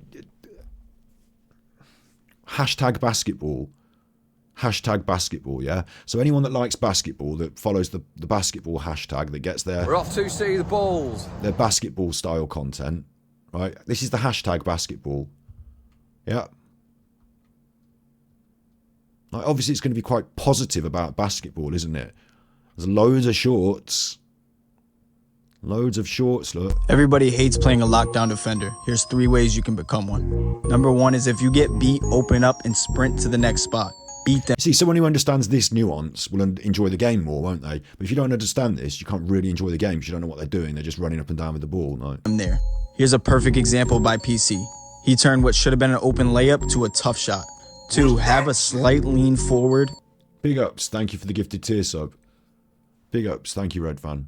So that's basketball hashtag content. And then Luke wants his video to sit with this content on the hashtag. And he thinks that will help his channel because people who watch this might watch his videos. And they'll watch it and they'll hate it because he's negative about the sport they enjoy and he's not giving a good impression of what it's like to enjoy it, yeah? So they won't like it. And then you're putting yourself in the YouTube ball, like the ballpark, the ball, you know, you're putting your YouTube ball in the box of this stuff. So then the next video you bring out, YouTube might suggest to the basketball crowd, but they won't like it because it won't be about this. So you're not a basketball channel. So don't hashtag basketball, Chicago Bulls, Michael Jordan, because this really isn't about that. And nor should it be, Luke. This shouldn't be about that. Like, it is about it, but it's your channel, so it's not supposed to be hashtag basketball, because unless you intend to do basketball videos for the rest of time, you're not a basketball channel, you idiot. And the correct hashtags there would have been travel vlog. You know, I don't want to give him any help really, do I? But do you know what I mean? Like, you know what I mean, you idiot. And it wouldn't help anyway, because like people are going to watch it and think this is rubbish. But you already, like, the thing that annoyed me the most out of it actually is this start. Bulls. We're off to see the Bulls. It did the same thing with the same disappointment thing with the Eclipse. He starts out like it's going to be great, and then he ends up saying that was shit. And look how early he is. Bulls. And then he makes it look like he's been and he's left. And he like, you only get a short clip of it, but actually that's supposed to be like a teaser at the start, showing you the cool bit first. So, I'll keep watching for that reason. But he does a terrible editing job of it. Don't know a single player. Barely know the rules. But fuck it, because we're going to see Chicago Bulls. The United Center. Tonight at 7:30 p.m. local time. The New York Knicks take on. They're starting at 7:30. It's now 6 o'clock, so you're there an hour and a half early. On the Chicago Bulls. Right, we need day 7. Gate 7, let's go. Try and find that. I'm guessing it's next to Gate 6. Look how many balls are going in there. That ring is getting more battered than a weekend prostitute. You get the weekend prostitute joke. I'm getting closer and closer, I'll be on the court in a minute. 17. And then we get like actually in the game, yeah? So it feels like this is the pace of the edit and this is what's happening, yeah? 14 here. To the Knicks. Oh, he done him then. He done him like a kipper. And now it feels like we've left. Doesn't it? It feels like we've been to the basketball, we've watched it, and we've left. All he needed to do was put in 2 or 3 more shots there of the game, maybe a bit of the halftime, like literally only 10 seconds, and cut to him leaving and talking about it. And that could have been the video. It's less than a minute long. It could have been a minute and a half. We didn't need the 20 minutes of just following the game on the phone. Like, that was all extraneous. Strayed out of the area of Chicago, strayed away from the city slightly. So now it looks like, you know, we starting the video at 50 seconds in then, because it looks like you've just shown us the video. You went to the basketball. This is what annoys me about this, is the videoing edited. What he's actually trying to do is, in certain videos, you'll show people like coming up, and then like you'll see the best 2 things that are going to happen. Like, you know, someone slams a dunk, Luke goes, oh no, and then like it cuts to, today I'm going to the Chicago Bulls. So you're invested already. You'll think, oh, I can't wait for that bit where the big dunk goes in, or what's he going oh no to, you know, and you're invested from the jump. But he's done it with a minute-long intro that is the video, and then he started the video. Like, it's just fucking stupid. And I've been told, and there's a few Who whinges all through their video and then posts it? Me. I'm whinging all through this fucking one. But I'm critiquing him, like, but like... Yeah, as travel vlogs go, they don't tend to take this attitude to it, do they? Like... It's Luke's ineptitude and his inability to do this. And I'll tell you what, I'm not being mean here. I'm just telling it like it is. He started out being mean to me. I had no reason to be mean to Luke. I was nice to him, and then he was mean to me. We know that's the case. Even I included one of his clips on a Super Chuffer show once, didn't I? And said, you should get your own channel going. Like, I've always been positive to Luke until he turned on me and was mean to me. Right? So I'll just tell it like it is. This is not me being mean. This is the truth. And it's actually better he hears this, is that media is not so... Well, some talented people can pick up a camera and just get used to it, just do it. Like, young people these days grow up in a world where media is made on the phone and they're like familiar with it. But Luke hasn't and isn't. He hasn't learned how to edit. He hasn't learned storyboarding. He hasn't learned like scripting. He hasn't learned, like, there's so much in media. They do degrees in it, media production. You can specialize in cinematography or script writing or any aspect. Like, there's so much to it that you have to learn and learn and learn. And he's such at the start of the journey of a big mountain, and either he doesn't understand it, perceive it, or he just thinks what he's doing is good enough. It's simply not. And like, the problem he's got with YouTube is that the real truth of YouTube is the market is wide and big, and you can watch whatever you chuffing want. So you have to either come up to standard, do something that people enjoy, find entertaining, or just sink. And like, this sort of stuff has no place it will sink. Like, it can't be successful in terms of views, in terms of like, and it's not. Like, in the last week, he's done 200 views, 200 views, 100 views, 80 views. Like, it's getting worse. He got the same number of views just filming a man in Manchester preaching on the street. Like, there's no content here. So he's not learning to be a media producer, and he's not a good... Like, he doesn't make good choices. He doesn't produce good media, and he's on a media platform trying to become a media producer. That's what he said he wanted to do. Like, he knows about chefing, apparently, so he would understand this analogy. You can't just walk in the kitchen and be the head chef. And like, you can't even just walk in the kitchen and just start running the kitchen as a commie or whatever. Like, the equivalent level of what you're doing here on YouTube at the moment, Luke, is you're peeling the potatoes. Like, you haven't got up to the standard of doing proper cooking yet.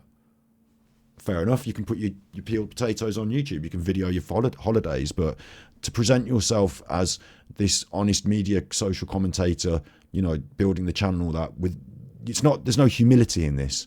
There's no I'm just a guy with a camera doing my best and all that. It's, I am this special interviewer, and I've got John Wedger and I've got Peter Folding, and like, I've got my opinions and I'm special. And like I want members and you know and all this business, and you haven't actually even learned to do the job properly. You haven't learned what you're doing.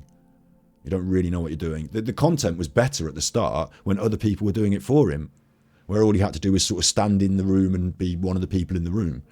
Like, I have got a challenge for you. Yep. It is the no, obviously that's not Luke's microphone. This is not Luke's camera. Bullseye challenge with a bit of a twist. It's a nice twist because it's for... And it's not a 1080p and it's not in focus, but we'll get past that. Charity. So, however many bullseyes, the red part of the bullseyes you hit, I will donate from this video £10 to a charity of your choice. Yep. So big impetus to smash as many of those red parts at the centre of the board. And it's still bad, isn't it? Like, we're going to give £10 for every bullseye that Nathan can hit, is the tagline. And what you have then is a picture of a dartboard, Nathan on the one side of the screen, the dartboard on the other. So you see the two things at once. He's doing this. We're going to give £10. He throws the dart. Bang. It hits the dartboard and it hits the bullseye. Yeah. £10. And maybe put £10 on the screen. £10. Or you can have a tenner on the dartboard. And as he throws the dart, it goes and it holds the £10 to the dartboard. We're going to give £10. Bang. For every time he hits the bullseye. Nathan's a professional darts player. Let's go. The money's going as he's starting to throw the darts now, because we're doing a boring talk, 30 seconds, and it's supposed to be an action video. So now, as he's throwing the darts, Nathan's a professional darts player, and the charity he's chosen is the fucking da-da-da-da charity. Throw the dart, bang, there's £10 for him. Where's all this? 3 minutes. The only stipulation is if you miss a bullseye, then the only way that you can continue is by answering a quick fire darts question. Oh God! And where are they as well with these spirits on the wall? And you know, we're in Paul Ansell's man cave. This is Nathan's house, isn't it? This is Nathan's gaff because he's got the dartboard on the wall and everything. You ready? Let's go. 3 minutes. Time starts in 3. There's the dartboard. Look. 2, 1, go. Little editing trick, so it's hard to see, and it's in the corner like that. Like they've got their little money on screens. They're trying. But they've just not done it very well, have they? And you can see the quality of what you're trying to do because it's out there in the world and you're competing against it. So even with someone else doing it for him, it's still not that good. So, I don't know, yeah. Like, it's all right to start off not very good and improve and work on it, but it's the attitude Luke now takes and has taken, especially through that Peter Folding stuff. You know, like, and all this...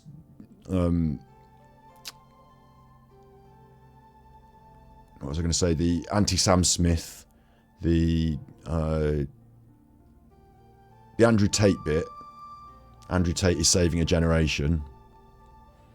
Depression, which is quite a, it's a controversial thing to say because I know a lot of people with depression. I know people actually doesn't believe certain parts of life. It does dip. Andrew Tate has said that he actually doesn't believe in depression, which is quite a, it's a controversial thing to say. So this Andrew Tate video is great, isn't it? Like with all that behind him, so then the next thing he did was the teaming up with Harsh to create a live stream, which was going to be a campaign against bullying, which was basically going to be a hit piece against me. He even added, we had all that business. So with all that taken, we're now at this, and he's become a lolcow, hasn't he? Paid for all the views on that Peter Folding video, or someone else paid for the views on it, so that's still gaining views as we speak.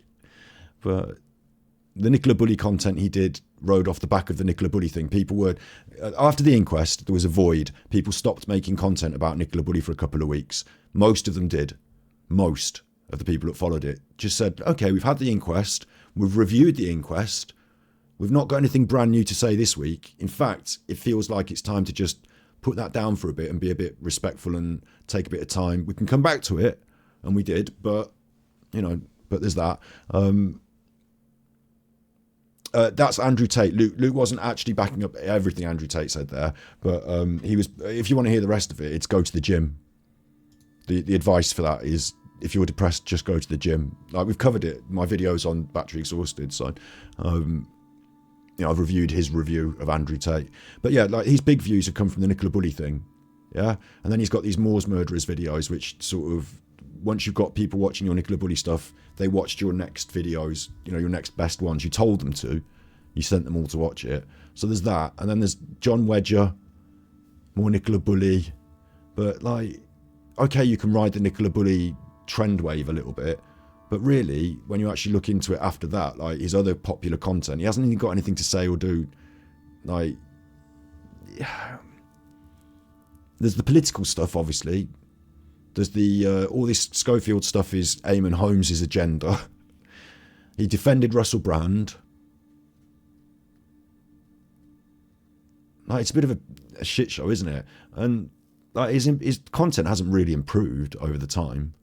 Like I say, you know, it's all right to start off and then get better, but start off, you know, I'm not going to critique someone who's new on YouTube for not being very good at YouTube, am I? But like his oldest videos are now a year ago, and they're better edited, better scripted. Regarded as one of the most important acts to emerge from the British independent music scene, with an array of timeless records, such as this charming... It's better, it's still not good. It feels like someone's media project for college. Man, Heaven Knows I'm Miserable Now, What Difference Does It Make? And my personal favourite, There Is a Light That Never Goes Out. But which album was that from again? Of course, we're outside Salford Lads Club, the backdrop for the world famous The Queen Is Dead album by the one and only The Smiths. Salford Lads Club, everybody. Now, the Smiths chose Salford Lads Club for the cover of The Queen Is Dead. So, how do you start out doing that, and then you end up doing this? We're off to see the ball. Respect. Moved again. I'm getting closer and closer. I'll be on the court in a minute. Do you know what I mean? Like, how does it degenerate like that? After the backing of Peter Folding, after the big success there doing the interview, I thought, like, on the, like, bear in mind the Peter Folding interview as well. That's 3 months ago now, 4 months ago now, yeah, isn't it? So 4 months ago, the expectation was he had a lot of members sign up. The expectation was he was going to start doing interviews, and he had someone from the SAS lined up that Peter Folding said he was going to get on there. Someone from the SAS. Since then, he did John Wedger, a gambling addict,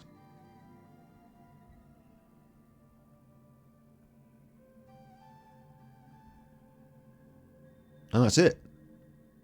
In 4 months, 2 interviews.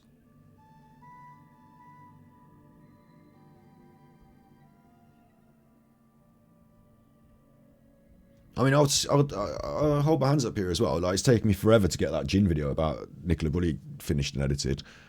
There's still things I need to learn, but I might have to put it out without my learning. I might have to accept it and just put it out. But like, driven that into the ground then since the Peter Fold, like, that's your moment on YouTube where you're getting hundreds of thousands of views and you actually look good because you like did like down the for all the reasons that this is his best. I mean, you can see this is his best video, can't you? It's shot in HD for a start. It's not shaky cam bollocks. His media friend has come and shot it with his nice camera. Of course, they haven't thought about the light in the background, which is totally blown out. They haven't thought about that. They've had to turn up the camera's sensitivity so you can see these people in the room, and then it's, in turn, it's blown all the background out.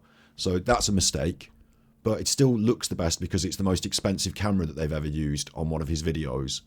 Yeah, the best lens, shot indoors. He's wearing a shirt. He doesn't always do that. He had a shower. You know, this is the big interview, and it's got over 200,000 views. Yeah. So how do you take that, and in 4 months, you end up doing this? Pull behind me. Yeah. I'm a fashion statement, clearly. And this has obviously got 190 views. Your best video has got over 250,000 views. And your recent video has got 190 views.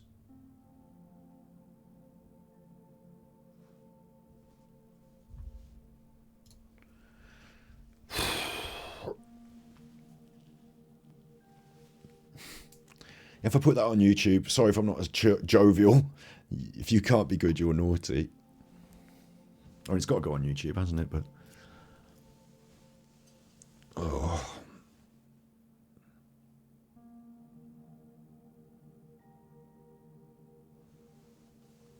I feel, you know, I feel like they said to me in the past, I'll just talk to you now, Chuffers. They said to me in the past, oh, Luke's just a puppet, he's just getting used by people. And I thought, nah, like, he's a grown man. Like, you can get manipulated and stuff, but you're not that stupid, are you? And he's done all this other media about stuff. Like, he's just sort of got in with someone bad who's tried to manipulate him, but he's doing as much, like, you know, Luke's aware of what he's putting on his channel and what he's getting out of it, surely. And then I'm thinking now that he's involved with, like, Eamon Holmes behind the scenes in some way. Like, big up Eamon Holmes is fucking weird, and getting that particular guest, all that stuff with Charlie Lawson on his channel, like, that's weird, isn't it? That's weird. Did you see me take on this? Your surname is Barker. Did you see me take this on? Because we've got to edit this off from the other episode. I forgot to edit it. It's on one of our Twitch episodes. But this guy's Ronnie Barker's son, yeah? Jimmy Perry, Roots Right Dad's Army, getting into the playpen with my eldest son, you know. Sorry, what?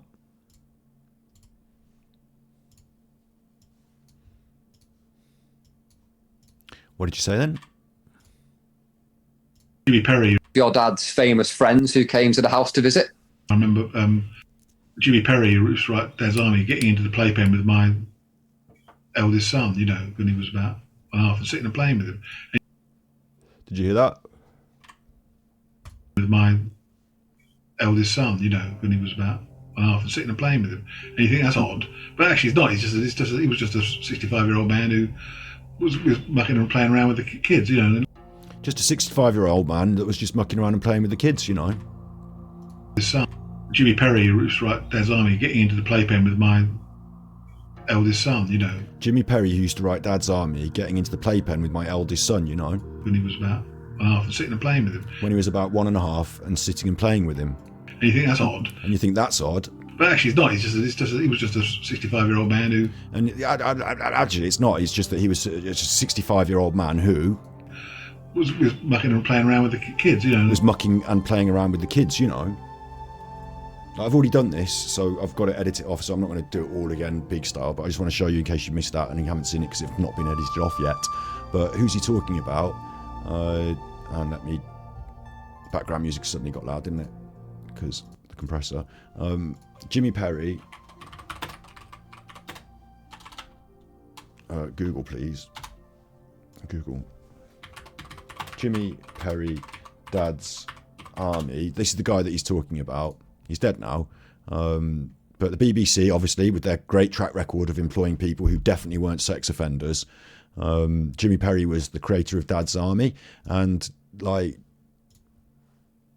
there he is. 65-year-old man who likes playing with the kids. And he's very friendly with this guy, David Croft, as they were partners in script writing. They're a big pair of friends. Yeah. And you can see them in interviews as well on the internet, so you can get more of a feel for what they're like. Jimmy Perry. Yeah, didn't we? Actually, very interesting that you wrote the signature tune for that as well. Yes, I did. I wrote it a long time ago, and lucky to get Bud Flanagan, the great Bud Flanagan, to sing it. And we recorded it at the old Riverside Studios. It's 30 years ago now. And we said goodbye, and I saw him go up the corridor. So there's Jimmy Perry. He's the one that was playing with the kids, and it's perfectly normal.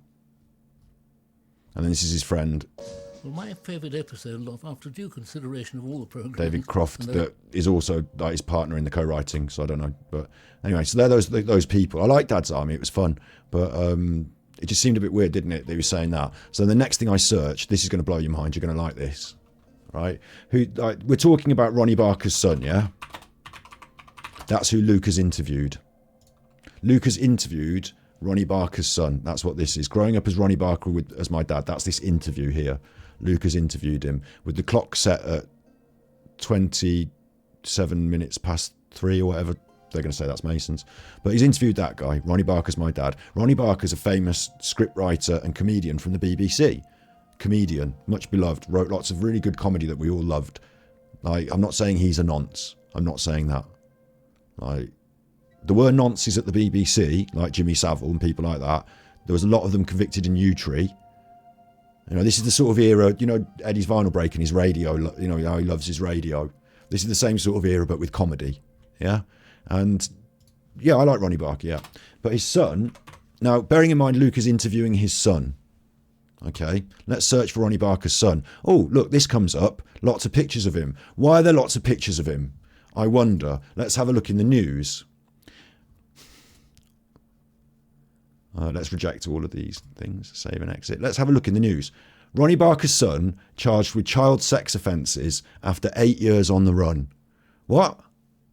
What? The fugitive son of the late comedian Ronnie Barker was charged with allegations of possessing child pornography today and 8 years on the run. Adam Barker, 44, handed himself into police this morning. If you do buy Ronnie Barker's box sets now, he gets the money. He gets a cut of the money. If you do buy Ronnie Barker's stuff, if you like Ronnie Barker, that's fine. But if you buy any more of his content now, then he gets a cut of the estate. So it helps to fund this paedophile. Of course, Luke has not made the mistake of interviewing a paedophile. No. Listen, this man here is his other brother. Ronnie Barker's got 2 sons and a daughter. The 3 of them own the estate. The one of them is a confirmed paedophile who's been on the run. The other one is not a paedophile, publicly convicted, not a paedophile, is a nice guy who has let his 1-year-old son play with that other man, which was quite normal, as he says. His son, you know, when he was about... famous friends who came to the house to visit. I remember Jimmy Perry, who was right, Dad's Army, getting into the playpen with my eldest son, you know, when he was about sitting and playing with him.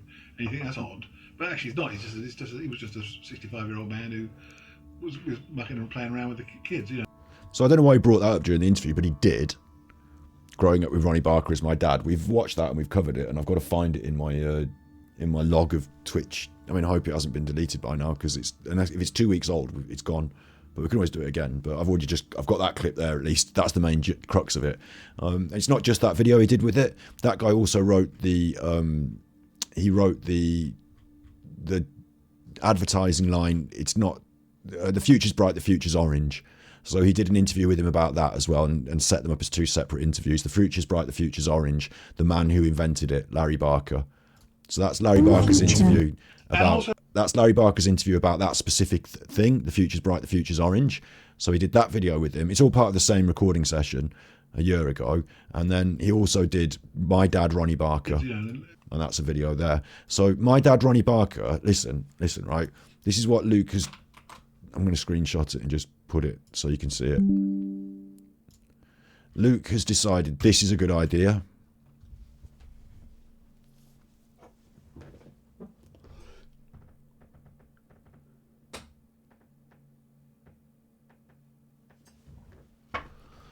Luke has decided that's a good idea, yeah? Now, most people will know who Ronnie Barker is. They won't know who this is.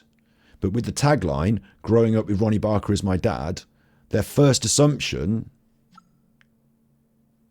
isn't it? Their first assumption, because what have you heard in the news about Ronnie Barker's son? Oh, I've heard he's a paedophile.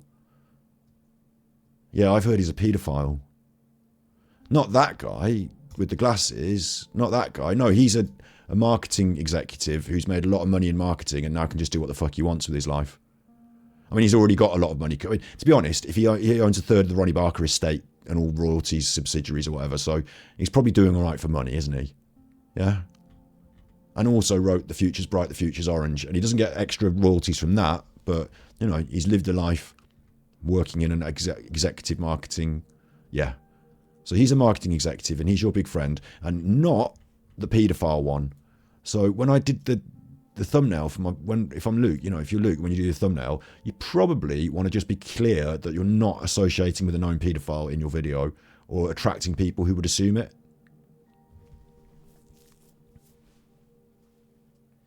You see, the thing with Luke is, it's not just that he knows how to pick them, it's every single one, isn't it?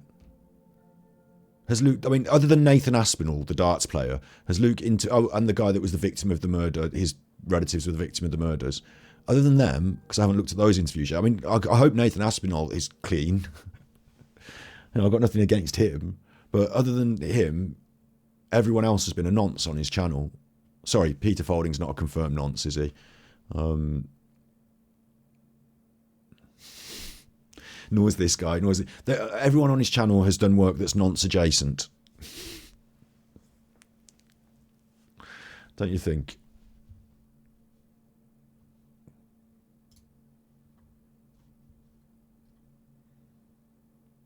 That's just how it is, isn't it? It's just how it is.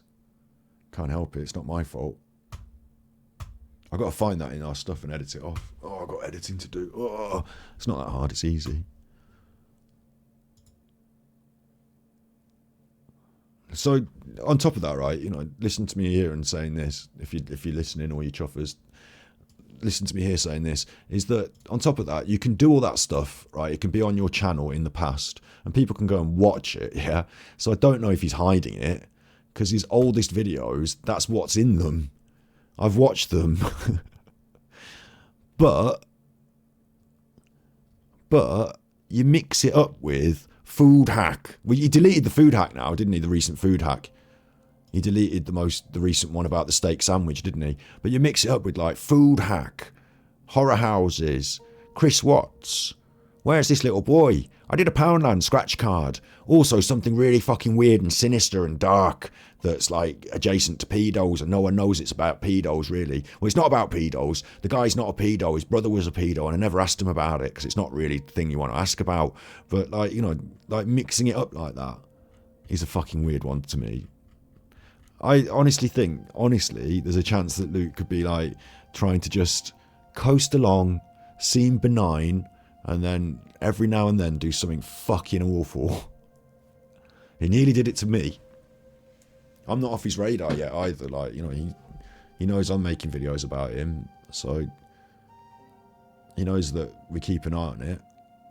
I'm just waiting for the next awful one. Like, imagine he dropped that Ronnie Barker interview now. I'd have been on that saying, hey, what the fuck? It's gone by the wayside because it was earlier.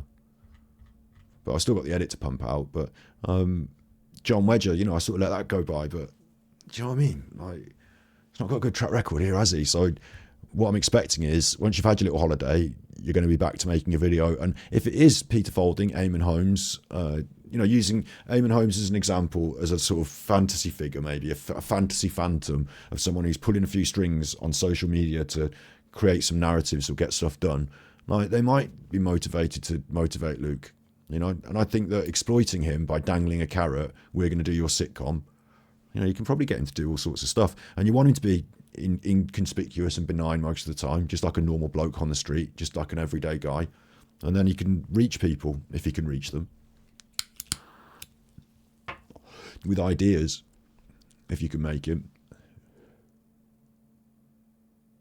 Ronnie would turn in his grave seeing this. Yeah, like, fucking hell. Ronnie Barker's legacy is you shouldn't watch his shows and buy his stuff, like, because you're paying for a pedo to escape justice. Or I think he's in, I don't know what happened to him in the end.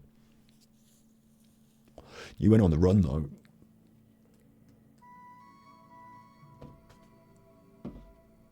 I mean, I don't know anything about Ronnie Barker. I just like his comedy, to be honest. So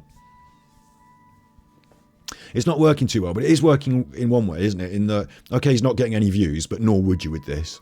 But then you're not being seen as some manipulative online, like, I don't want to use the word troll, it's a bit different, but like, you know, manipulative online person that's with an agenda.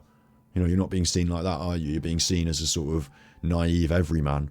And that's the look they want to go for, isn't it? So that when he does say something that's a bit more pointed, people say, well, he's just a bloke on the street with an opinion. Like, it's just what people think around these parts. And if it gets loads of views, then loads of people think it. And if everyone's thinking it, maybe you should think it too. You know, he's definitely hard political under the surface, isn't he? Because he's very strongly GB News against the woke crowd, pro Peter Folding. Like, you know, he takes a stance on things. All this Phil Schofield stuff is basically what Eamon Holmes would want to see published. And the Jim McDonald stuff, as we've explored, is a fucking nightmare of fascism and bigotry, isn't it? And then we've got nonces appeared. Well, I mean, Ronnie Barker's son is a nonce, but this one isn't. But we've got that. We've got the confession streams where he confesses to his own, what I consider to be crimes, in the working in children's homes.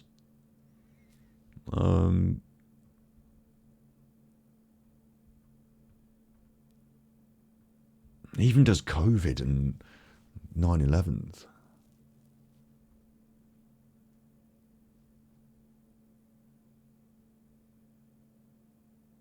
Like, this annoyed me about, I mean, I don't want to get into a deep discussion about this, but same with COVID, same with Brexit. Imagine listening to what Luke thinks and being informed by that about something like that. It's just like the bloke made a bowl of grass soup.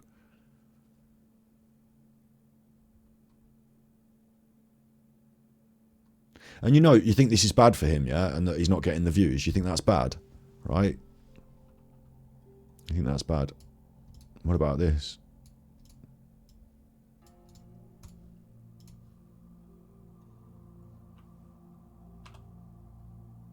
What am I looking for? I'm looking for Social Blade.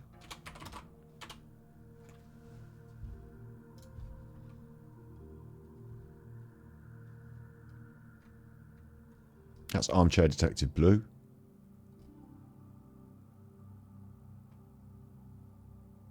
That's flatlined, doesn't it? Or is he still gaining subscribers?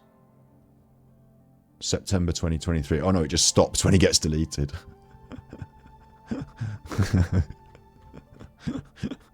It's not there anymore, look.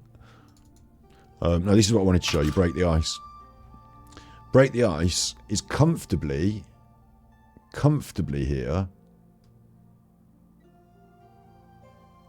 Yeah, pulling in over £100 a week estimated video view monies. He probably isn't pulling in that monies, but comfortably pulling in 70,000 views a month. 70,000 views a month. 80,000 in March, 70,000 in May. Sorry, in April, sorry. 70,000 in April. The monthly subscribers is dropping. That's the Peter Folding interview. Lots of views, lots of subscribers all at once. Almost like they've been paid for. And then the views drop dramatically, look. And then they pick up again. That's weird, isn't it? Because none of his other content's getting views. So how do they pick up? That's all the Peter Folding video. That graph basically is the Peter Folding video.